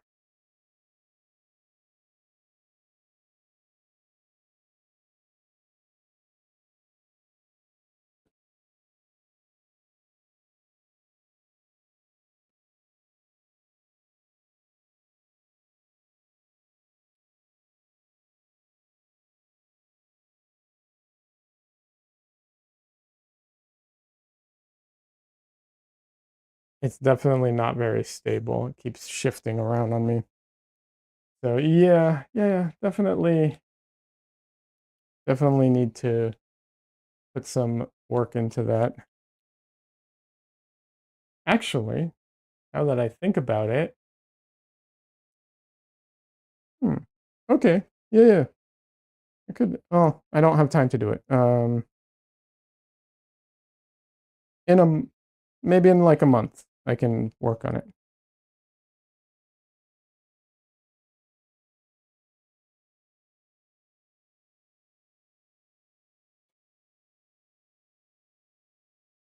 But I do know how. I already have an idea of how to make it. How to fix it. So that part will be easy, at least. I just need the time to do it and don't have it right now. All right. So I did obviously mess it up quite a bit, but I did also fill in a lot of the gaps that were there. So now I can go in and kind of start bringing it back. And like I said, these are meant to be more like sketches than like full paintings. So we'll see how finished I do take these, but yeah.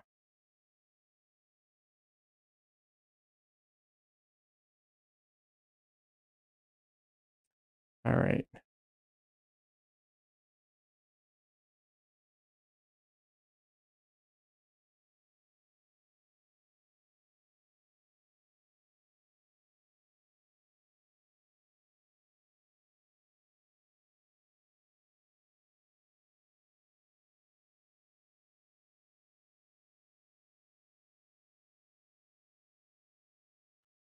All right. So now is really the hard part that I find hard, and I think a lot of artists probably find challenging when doing flowers, is all the like, you know, the petals and the intricacies of it all.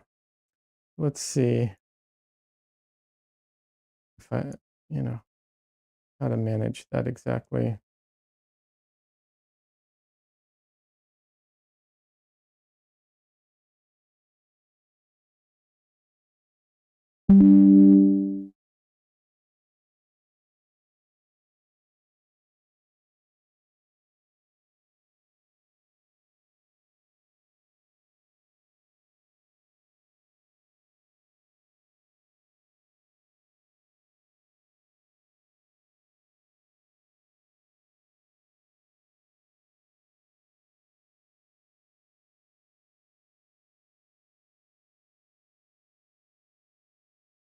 Cookie Monster, by the way, you said I meant to follow up with you on this earlier. You said you went to you took like classes that were not very satisfying.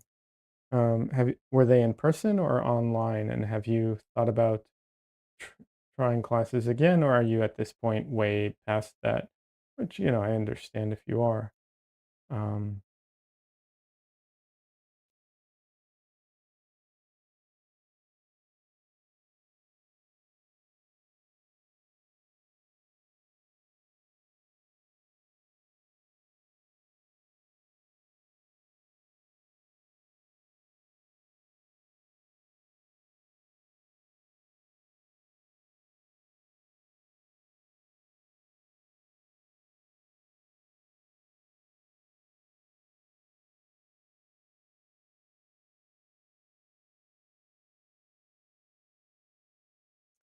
Cookie Monster says, Liad, it was a private school in Amsterdam.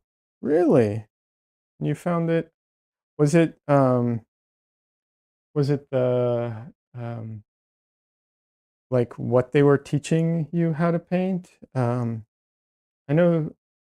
know some artists who went to art school and they were more interested in like figurative stuff, and their art school taught them more like conceptual stuff.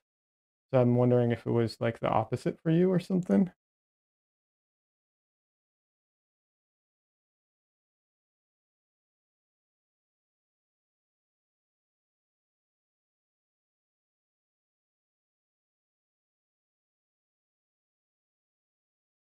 Or did you just have a really crappy teacher? Could happen. And if you don't want to talk about it, don't worry about it. I was just curious.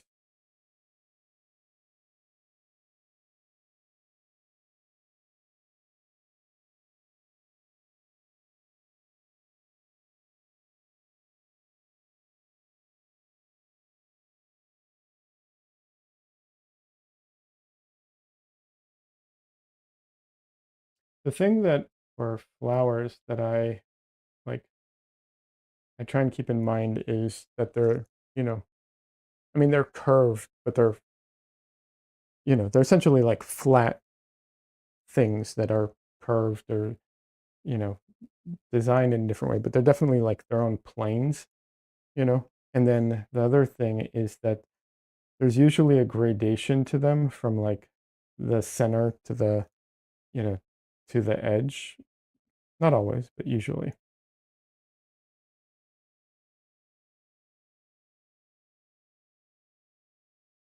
They didn't teach classical basics for realism. Yeah, I've heard people go who have gone to art school and been very frustrated about stuff like that where they don't teach the fundamentals of painting, you know. And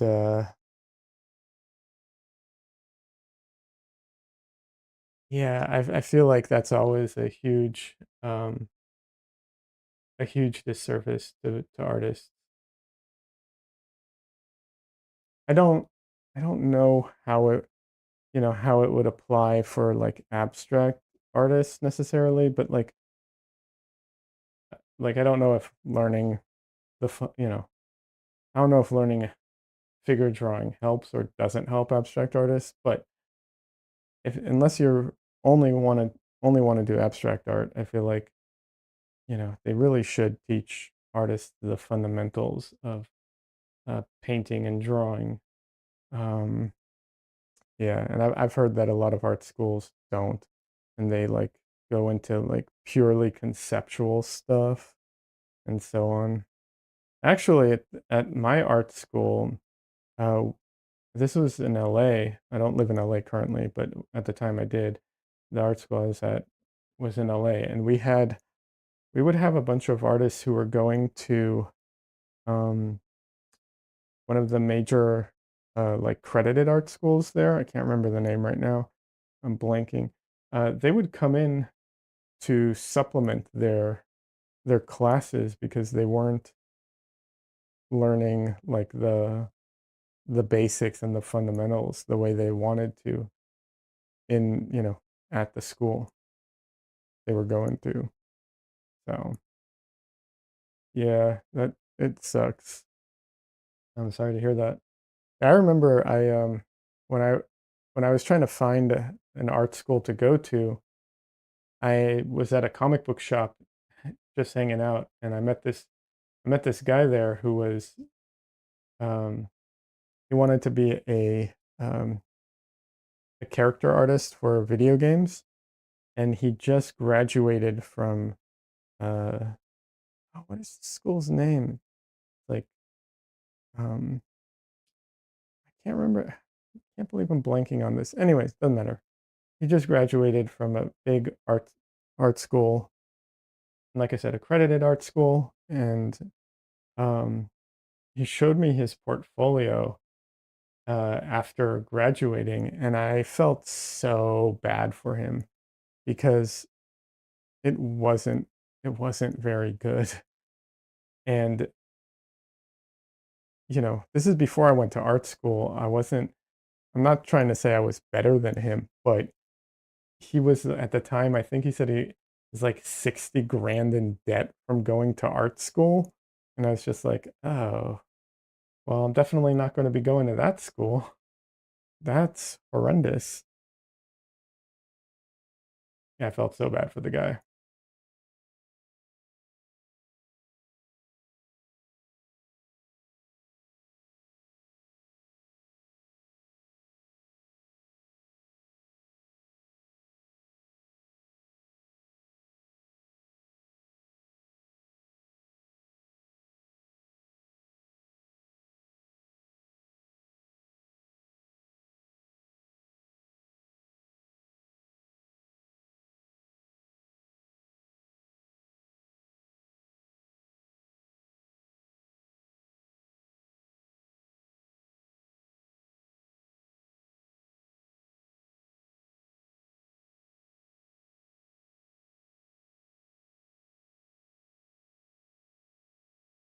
I might actually be teaching some classes locally here in Austin at some point. Um, I've been talking to um, the like Arts and Culture Center um,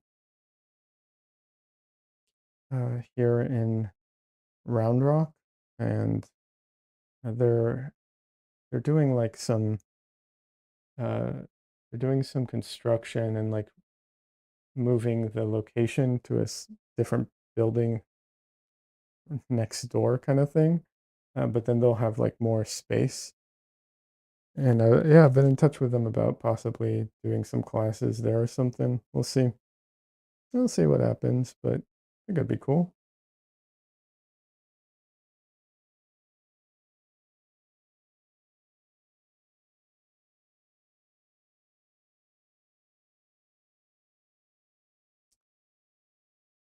Cookie Monster says you gotta be good or it's useless trying to make a living from art.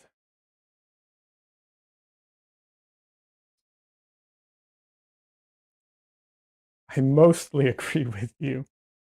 Mostly. Um, and the reason I say mostly is because a few things. If you're trying to, Cookie Monster says, well, yeah. So if you're trying to do it for a job, like where someone else pays you and you're working for like a company, yes, yeah. Um, if you're going kind of the independent artist route, um, there are more options and avenues. And when you're going the independent artist route, obviously always being good always helps, right? Like obviously. Having said that, there is okay, there is a market for everything and everybody is the conclusion I came to. So, if you're going to be a independent artist, there's an audience that will love your work, and it doesn't matter how good or how bad it is. Uh, might not be a huge audience, but large enough to sustain most people. The issue is getting your artwork in front of that audience. And that is a whole other set of skills, honestly. Um, so if you're not a good artist, but you are great at marketing yourself and pushing, you know, your art out there and getting it in front of the right people, yeah, you don't need to be a good artist to make a living as an artist. Um, but it's a different skill set, you know?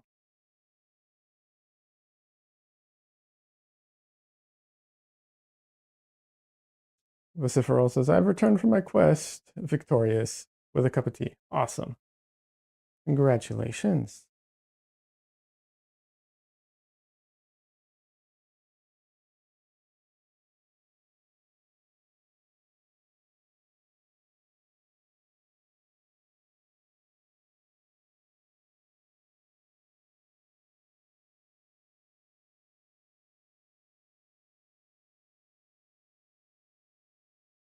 But yeah, Cookie Monster, I have seen people both online and in person who I would not consider them good artists, and they make a living as artists. Um, and of course, there's you also run into the issue of taste, right? Like there are definitely artists out there who I don't like their stuff and they make a living, but there are some artists who I like. I don't think they could, I don't think that they could like. I don't think that they're capable of doing good art. Like I don't think they're capable of drawing a person, as and they're selling paintings of people. Like it's like that type of thing. But yeah, if you're good at marketing yourself, like I said, it's a totally different skill, and it's definitely a different thing. But yeah, that helps. And I have seen amazing artists who are really bad at marketing themselves, um, you know, who aren't successful at all, unfortunately. Cookie Monster says, I've experimented a lot with materials and techniques. It's expensive and I hardly make any money with it. LOL. Yeah, it's tough. Things have been pretty lean lately on this end as well. So I get it. It is difficult.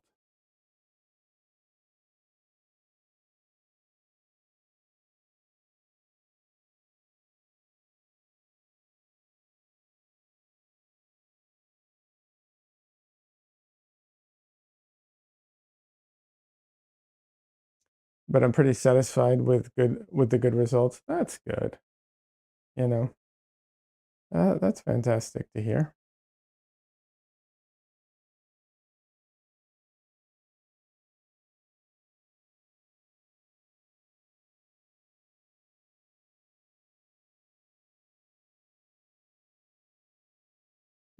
It's you know, being being an artist is challenging on so many different fronts in so many different ways. Um, there's an artist who um,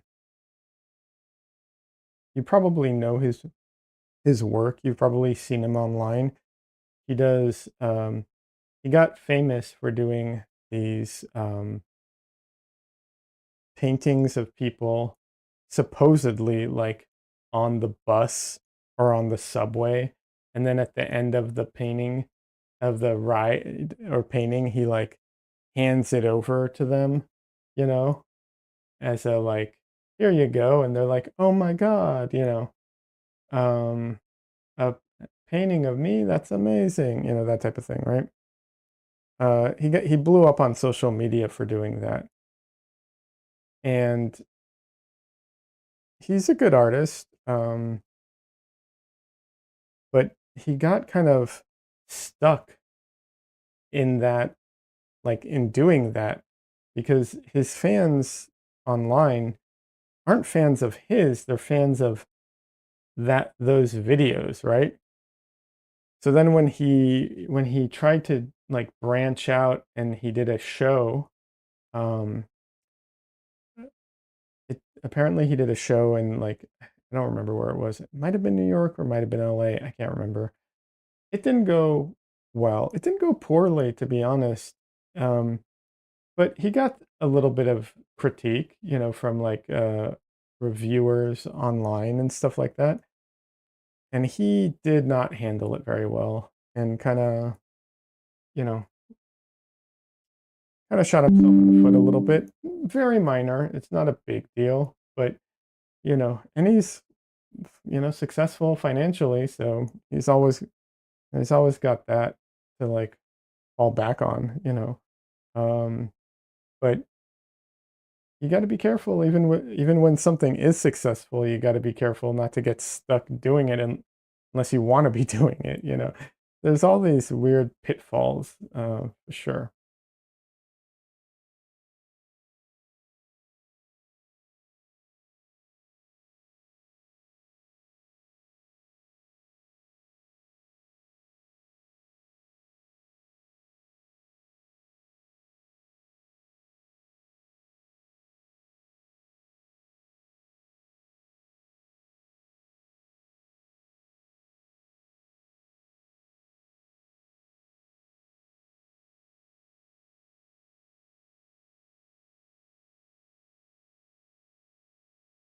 But yeah, the thing, uh, if you want to be an independent artist, I honestly believe that there is enough of a market out there to support you. It's just a matter of getting your art in front of those people who will support you. And it's really tough. It is very hard to do that. I'm not I'm not diminishing the difficulty, but there is definitely a crowd. There's definitely a crowd out there and there's someone who will love your art, whatever it is, no matter how good or how bad or it is. Just you got to find those people.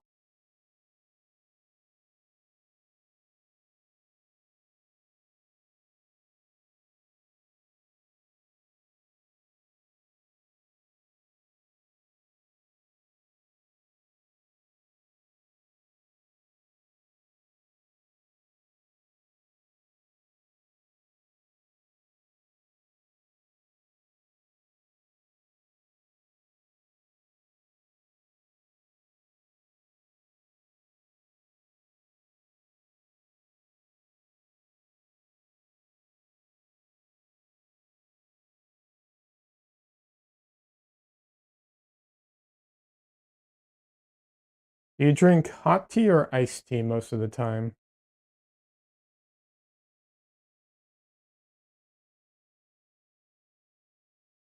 That says tea, going to brew some. The weather changed yesterday.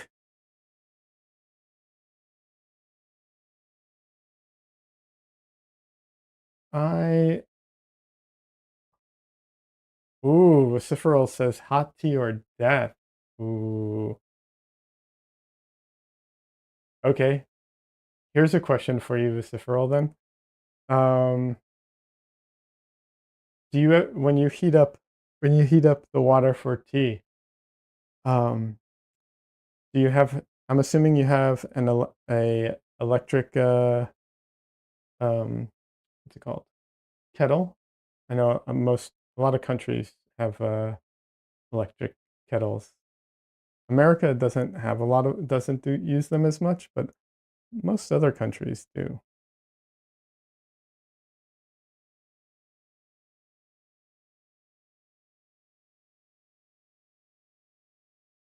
Several says iced tea is kind of sugary lemonade, right? No, I mean iced tea is iced tea. It is tea brewed. It's either brewed like regular tea and then chilled, or it's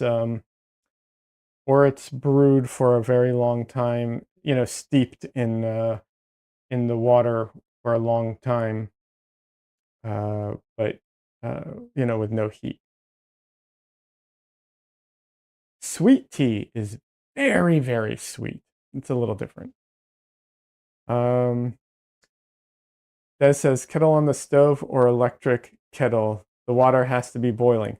So the question was, do you ever use the microwave to to heat up, you know, to boil your water for your tea?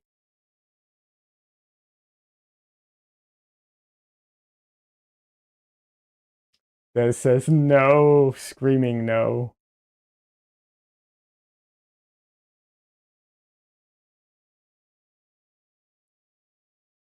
Lucifer says no, that's inefficient. Fair.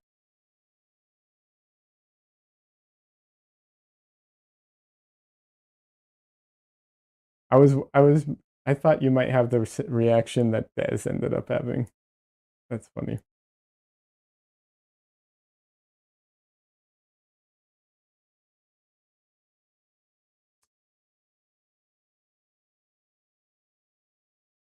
That says, I have been known to reheat my tea in the microwave after it's already been brewed, and I left it sitting in the cup for too long.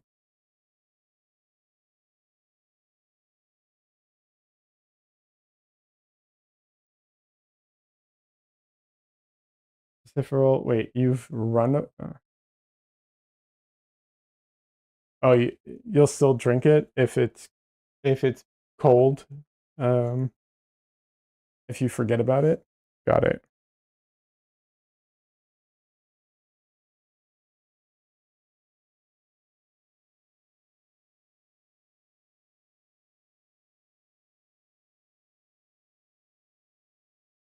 So I don't have an electric kettle because I don't need one, or maybe that's not true. I just rarely have the need for one. So when I do make tea, I several how do you live? I almost never need it. I mean, obviously I can boil water on the stove, if I need to, or I use the microwave, but I almost never need to just boil water, right? Like, um, I have a coffee maker, so when I make coffee, I use a machine, you know. Um, how do you make instant noodles? Um, I don't make instant noodles that much, but when I do, I just microwave it usually, or boil it on the stovetop.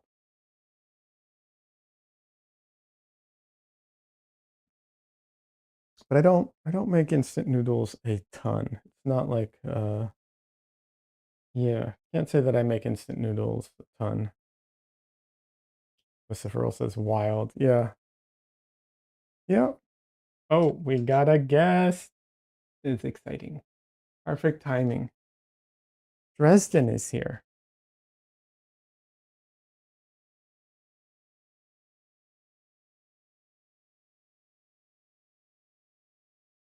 Dresden, baby boy. Aw. Hello. Okay, gonna lick my nose. Okay. Why are you licking my nose?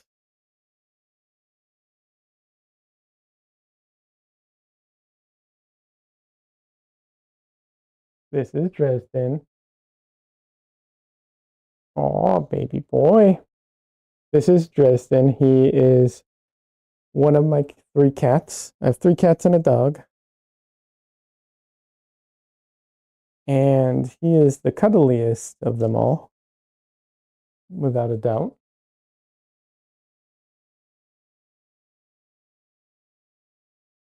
He's named after Harry Dresden, the wizard from the Dresden Files.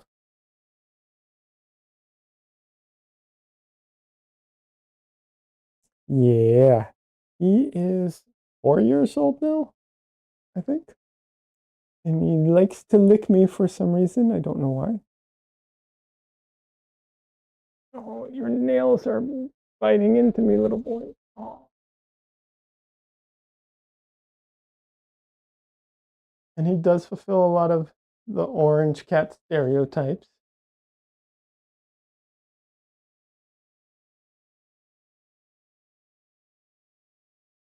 He's a very long cat, and he might look very big, but he's very, very floofy. He's mostly fluff. Like, look at this. My hand just disappears in his fluff. Stop looking at yourself in the video, Dresden.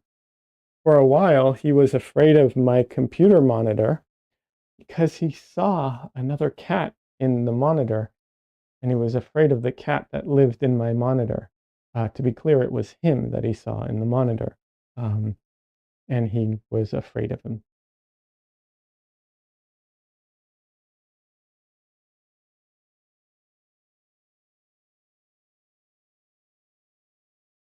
Christopher says, I make my instant noodles with the kettle and the veggies in with the microwave and then put them together. Nice.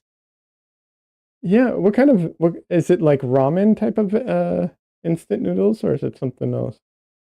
I don't I don't yeah, I don't make that very much, I'll be honest. I used to make it more. Like we have cup of noodles, that type of thing, but um I don't eat that as much anymore. Part of the reason is it's a little harder to find vegan versions. Not impossible, just a little harder. They're usually just not as cheap though.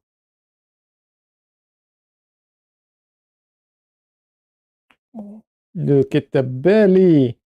Oh, okay.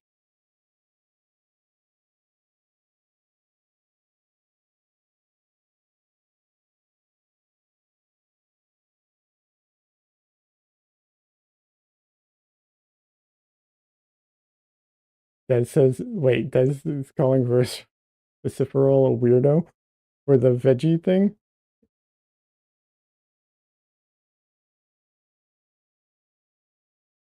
I think the idea is that most of the cup of noodles that or the most of the, like, instant noodles I'm familiar with, and I think maybe Des, the all the veggies are, like, dry inside, right? They're you just they're, like, completely dried out. Des says, I get the kind without MSG and baked noodles.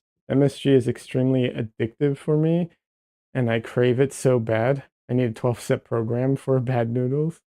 Aw. Several says I only got two modes: cook for 3 hours or straight to instant noodles and beans straight from the can.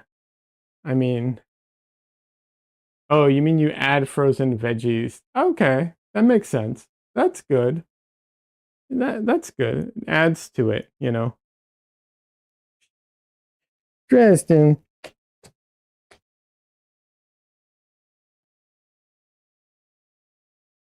I wish you all could hear him purring, but I haven't figured out how to set that up easily for myself. I have like noise gates and stuff like that so that you can't hear every little sound that happens in my room, but that also means you can't get to hear him purr. Ah, such a vicious beast. Cat's so fluffy. He is so fluffy. He is also so uh he is so gentle. Even when he bites me, he's never like really biting. Like my other cats, I can't play with them like this, but with him I can because he's so gentle.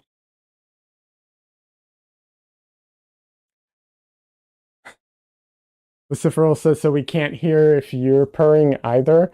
You could have been purring this whole time and we have no clue. True. True.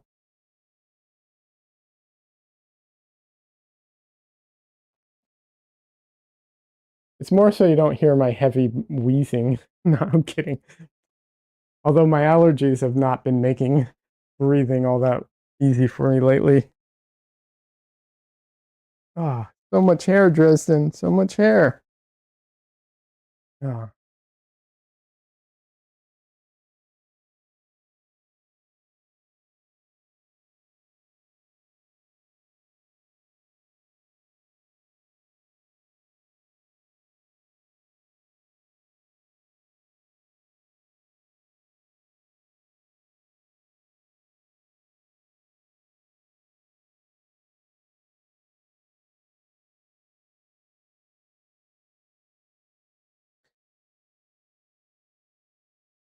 Yeah, MSG doesn't affect me that way. I add it to my cooking, but you know,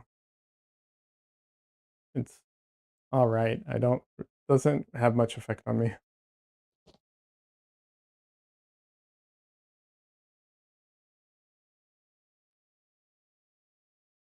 Yeah, I was not big into cooking, but ever since I went vegan, I've been learning how to cook a lot more. So now I have like a variety of dishes that I can do, and I usually just do, you know, I cook extra so that I have leftovers for a few days. Um, well, so that we have leftovers. Michelle also eats my food, so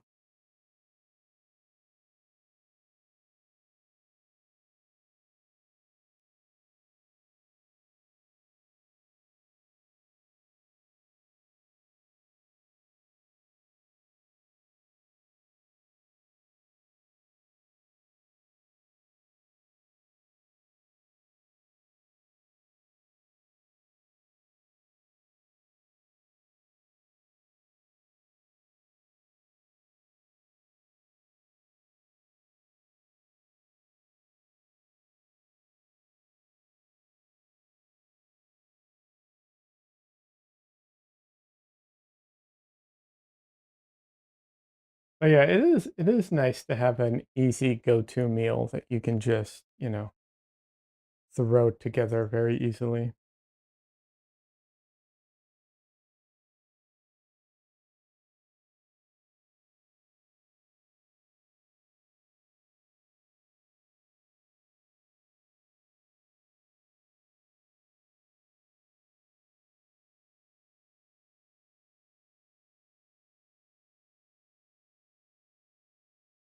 Okay, Vociferal.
Gonna be interesting doing this glass. Like really getting the glass effect is gonna be definitely challenging.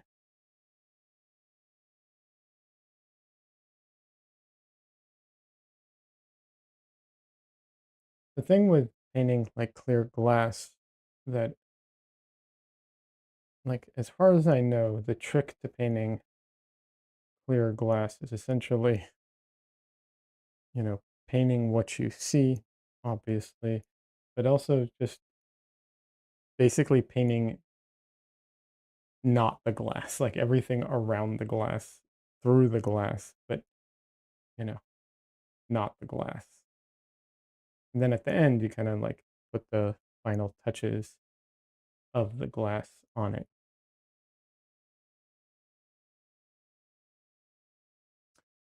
Cookie Monster asks, so may I ask how long it takes you to complete a painting? That is a, you absolutely can ask, and I am not going to give you a satisfying answer.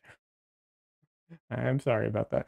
Uh, the reason I know I'm not going to give you a satisfying answer is because it really, really depends. These small paintings, I I'm trying to do them quick. That is the goal. Uh, I don't know exactly how long it took me, but to do the last two, I I worked on them. I did, I think it was like a 3 hour stream or a 2.5 hour stream. And then I think I put in like a couple extra hours into them. So, and it's two of them. So divide it. So like maybe 2-ish hours a piece, maybe something like that. Um, and it's hard to say exactly, but maybe. Um, I was doing I was trying to do daily paintings for a little while, daily paintings and videos, and those would take me between 6 and 8 hours for those paintings usually. Usually, sometimes there's a few that went over, and some that were quicker. Um, those were 9 by 12. Um, and then for more intricate 9 by 12s or larger paintings, it can vary. About 20 to 25 hours is not all that crazy for me, for painting. Cookie Monster says 6 to 8 hours for a good painting is awesome. Well, thank you. Appreciate that. Yeah, I think those ones were pretty pretty good. And I mean, I definitely think they're, um, the price to, you know, to like, yeah, it's an efficient way of working. Let's put it that way. I don't know that I could always keep that up. It just kind of depends. Um, so yeah, I'm aiming to complete one every week. How large are your paintings?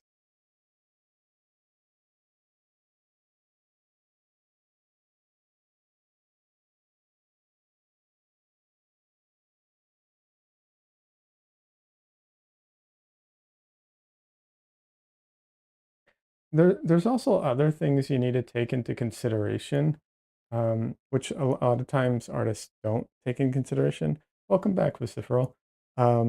Which is like things like, for instance, um, you know, how long do you have to work on it um, in like one sitting? How long are you sitting? Are you working at the same time with other things? So on. Recently, you've completed a 120 by 140 centimeter painting. Oh, now I have to do math. So 60 by 50 by 35, roughly. No, by, you don't know how many inches that is. I'm guessing it's like not 30. Sorry. Yeah. 50. Let's say 55 by like 65, something like that, inches. That's big. That's pretty big. Yeah, that'd take a while. I mean, it's doable. Um, I did a painting this size, the one back here of me. It's 16 by 20 inches. Um, I did one of those in a week. So yeah, that's doable. I mean, there are some artists who could do that in like a day, to be clear. It just depends on the type of art you're doing and how you paint. Here's the thing. Um,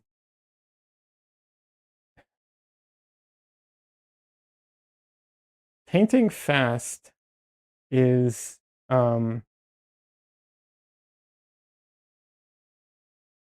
there. I don't know. I mean, I guess it's a skill. I don't know. Like, to me, painting fast is kind of a byproduct, right? You want to be a faster painter, then you need to have the intention of being faster, and you need to practice.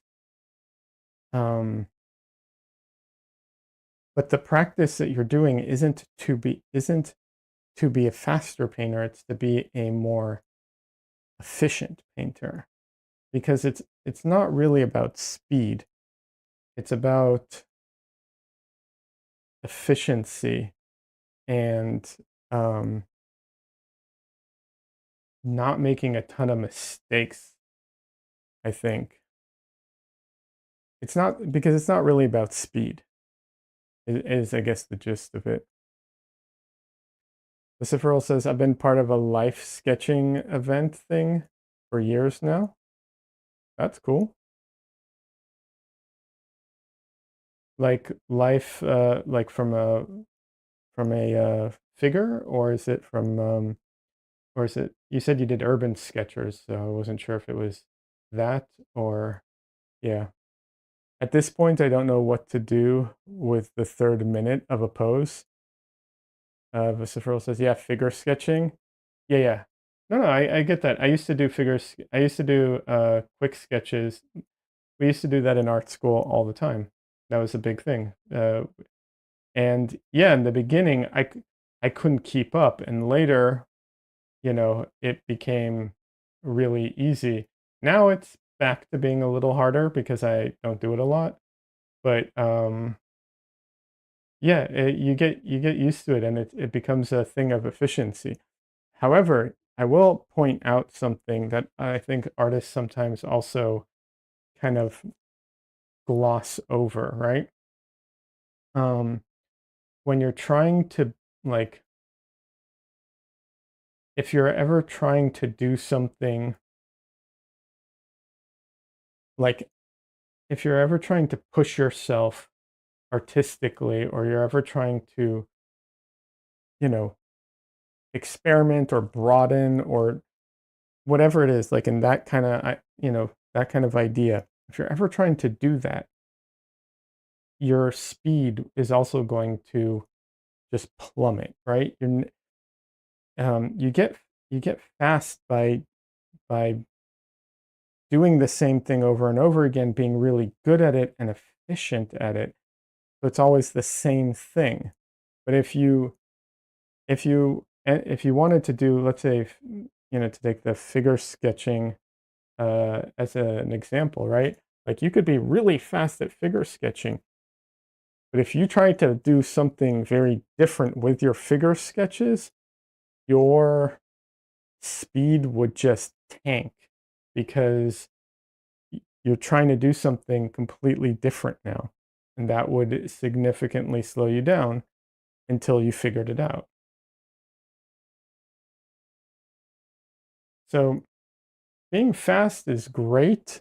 However, there's also a side of it where you will not grow. Let me rephrase that. Once you hit the speed you're trying to hit, I don't know that you will continue to grow as an artist if that's all you do. Having said that, you can grow as an artist as you're improving to be faster, because a lot of artists will waste a lot of time.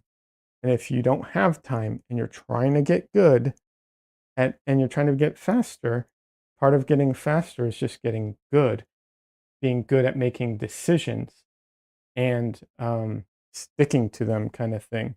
So you can actually, trying to be faster can definitely help you improve uh, if if you go about it the right way. But once you get there, it can also limit you to a degree. I'm not saying it like 100%. I'm not saying like, oh, you'll never grow at all. But experimenting, trying new things takes time, you know? And if you have to do everything super fast all the time, every time, you're going to run into a problem there. Just a little, like, side note to keep in mind, I guess. Not a big deal. I think it's just something to be aware of, you know?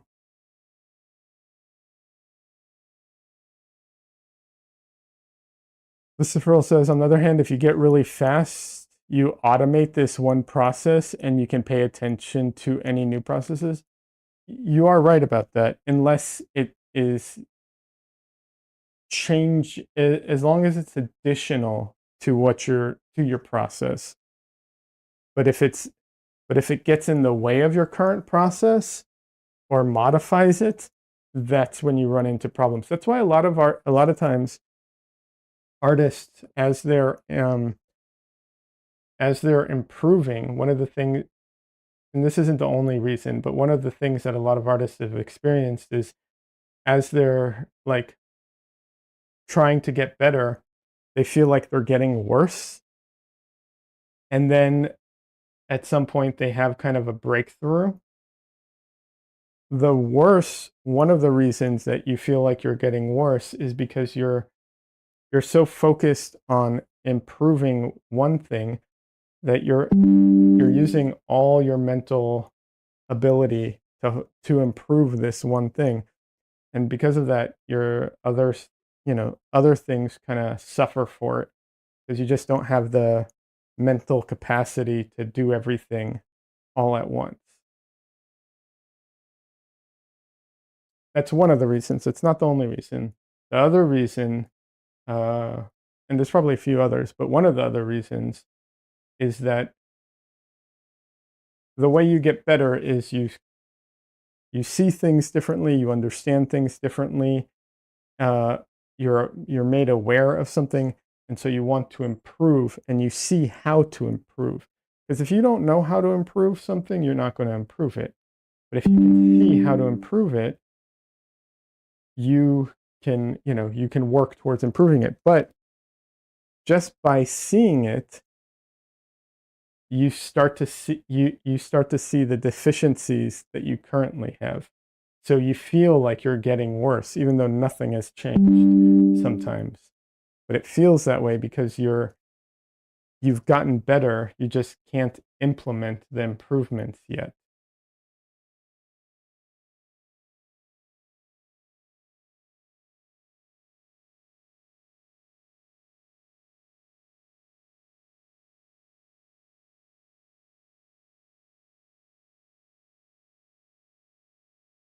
It takes a while for your um, your ability to catch up to what you can do, like to your mental state and everything.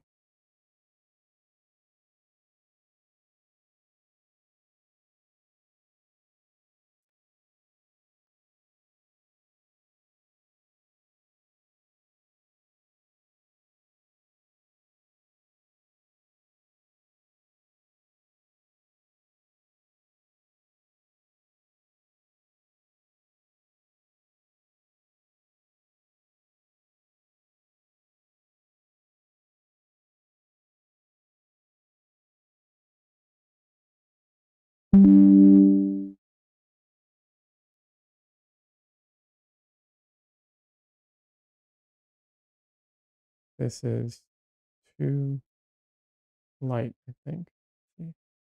Yeah.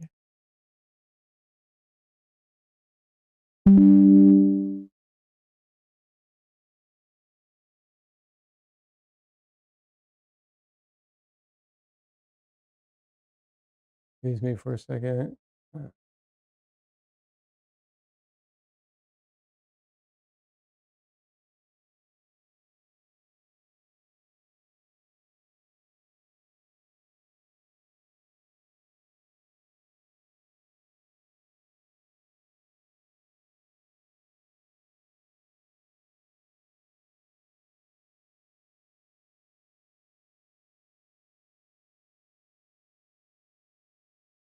Yeah, I remember my teacher in art school, it would kill me. He was so good at um he was so good at charcoal drawing because he did, charcoal figure drawing all the time, as part of like teaching.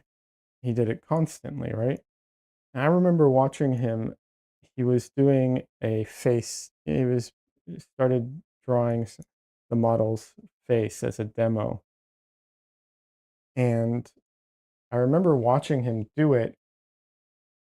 And he started, he would he would use the like Conti charcoal pencils, um, and he start he started like putting in the you know like on the side, putting in like an arch, and I'm like, what? I was like, oh, to myself, I'm thinking, okay, he's starting with the eye. He's doing like the underside of the eye or the bridge of the eyebrow or something. And then he starts pulling it down further, and I'm like, okay, is he doing the nose? That looks a little off, like location wise to me. Um, and then he keeps dragging the pencil and starts looping, and I'm like, what is happening? What is he doing? And then he loops it back around and then like twists and finishes it off. And he essentially did like the ear in a single paint, in a single you know charcoal stroke, if you will. And I was just like, are you kidding me?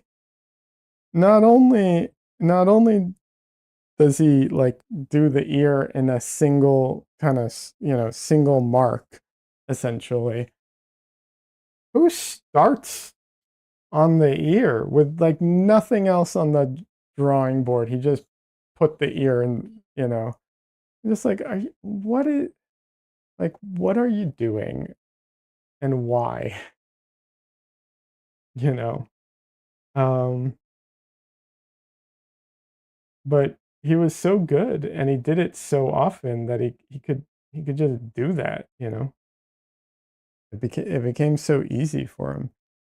And yeah, he used to say that the speed, it's not about like moving fast. It's just getting getting good at that particular thing and not making mistakes and so on. It's very impressive. Really frustrating too, but very impressive.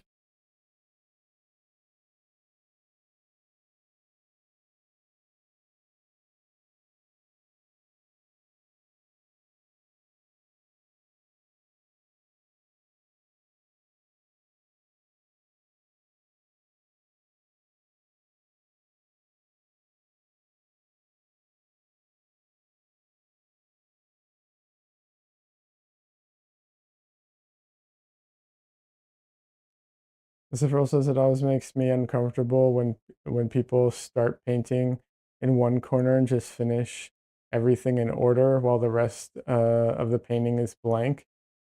Yeah, I never. I'm not a fan of that style of painting either, where you you finish something completely, um, while the rest of the painting or drawing is like untouched. Yeah, that never. I never learned how to paint like that. To me, it was all they always were like, you kind of finish the whole thing all at once, kind of thing. The idea is to not have any piece of the painting like extremely more finished than any other piece. I mean, within reason, obviously, it's impossible to actually finish the whole thing all at once, but you know, it should all kind of be the same level of finish throughout.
Vishnu says still can't do hands without reference.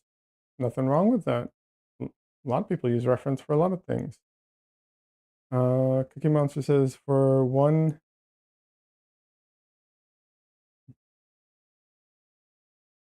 let's see, for one style, I have to do labor-intensive methods for applying materials such as fabric, thread, acrylic paint, glitter, beads. Oh, okay, interesting.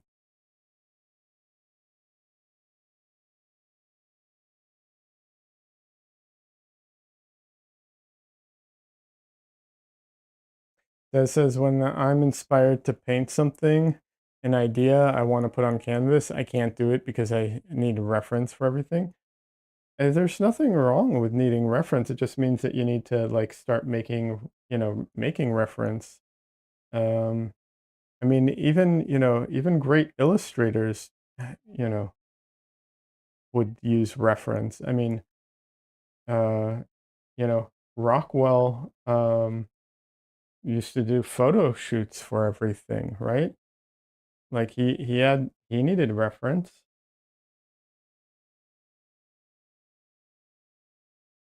Nothing wrong with that.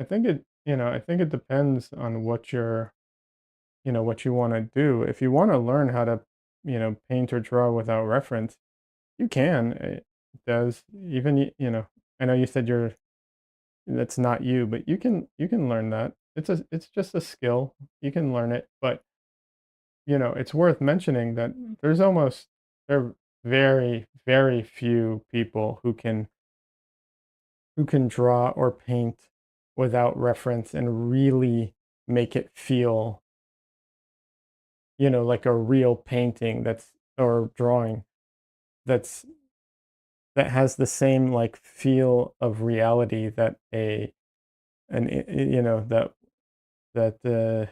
that one with reference, that someone who uses reference has. It's just one of those things. Uh, okay. So, you definitely can do it.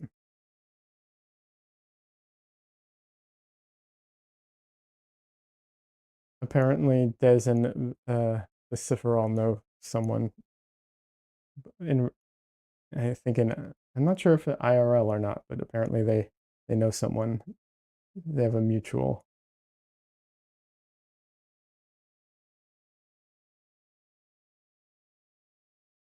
But yeah, even like what's his name? Uh, oh, blanking on his name. 1 second. Frank Frazetta, who was supposedly, you know, didn't use reference. First of all, they found out he used reference. He was just trying to build like a myth about him. He used reference, and his stuff doesn't look photoreal. There's like a degree of detachment from reality when you draw or paint without reference. Just one of those, just part of it. Even if you're not doing photorealism, like there's just a degree of like, yeah, just something lacking to make it seem like you were using reference. Just it's not a bad thing. It's just part of it.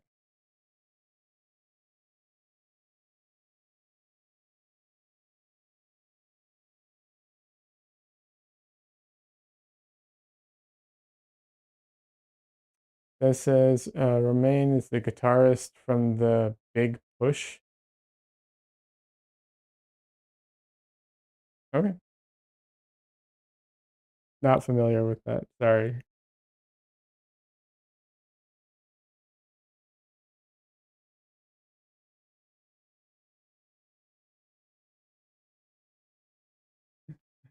Don't worry about it. Okay, no worries.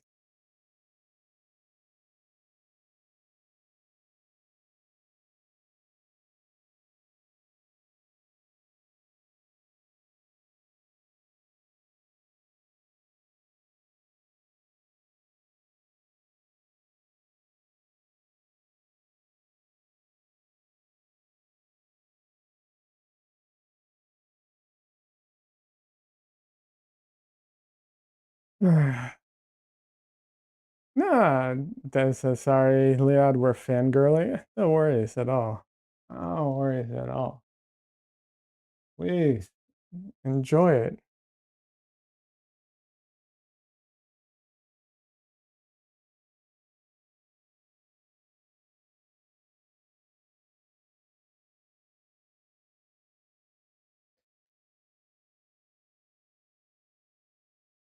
Alrighty. So I'm probably gonna call it a day for stream, but not bad for the, you know, nearly 3 hours of stream, which is never 3 hours of painting, it's a lot of, there's the setup and talking and everything, but pretty good for the time so far. They're not done. I would not consider these done. However, my hope would be uh, just another hour or so into them or something like that. Maybe each. I don't know. I'll try and do it quick because I'm trying to, do these quickly. So yeah. The Cipherl says, "Oh, it's 1 a.m. Oops. I'm glad you had fun. I stream on Wednesdays as well. Um, so I stream Wednesdays and Sundays. Wednesdays, um, is usually more in the evening my time. Might be morning for you. I'm not sure. I'm in Austin, Texas, but I will send out notifications through the Discord when I stream. And yeah,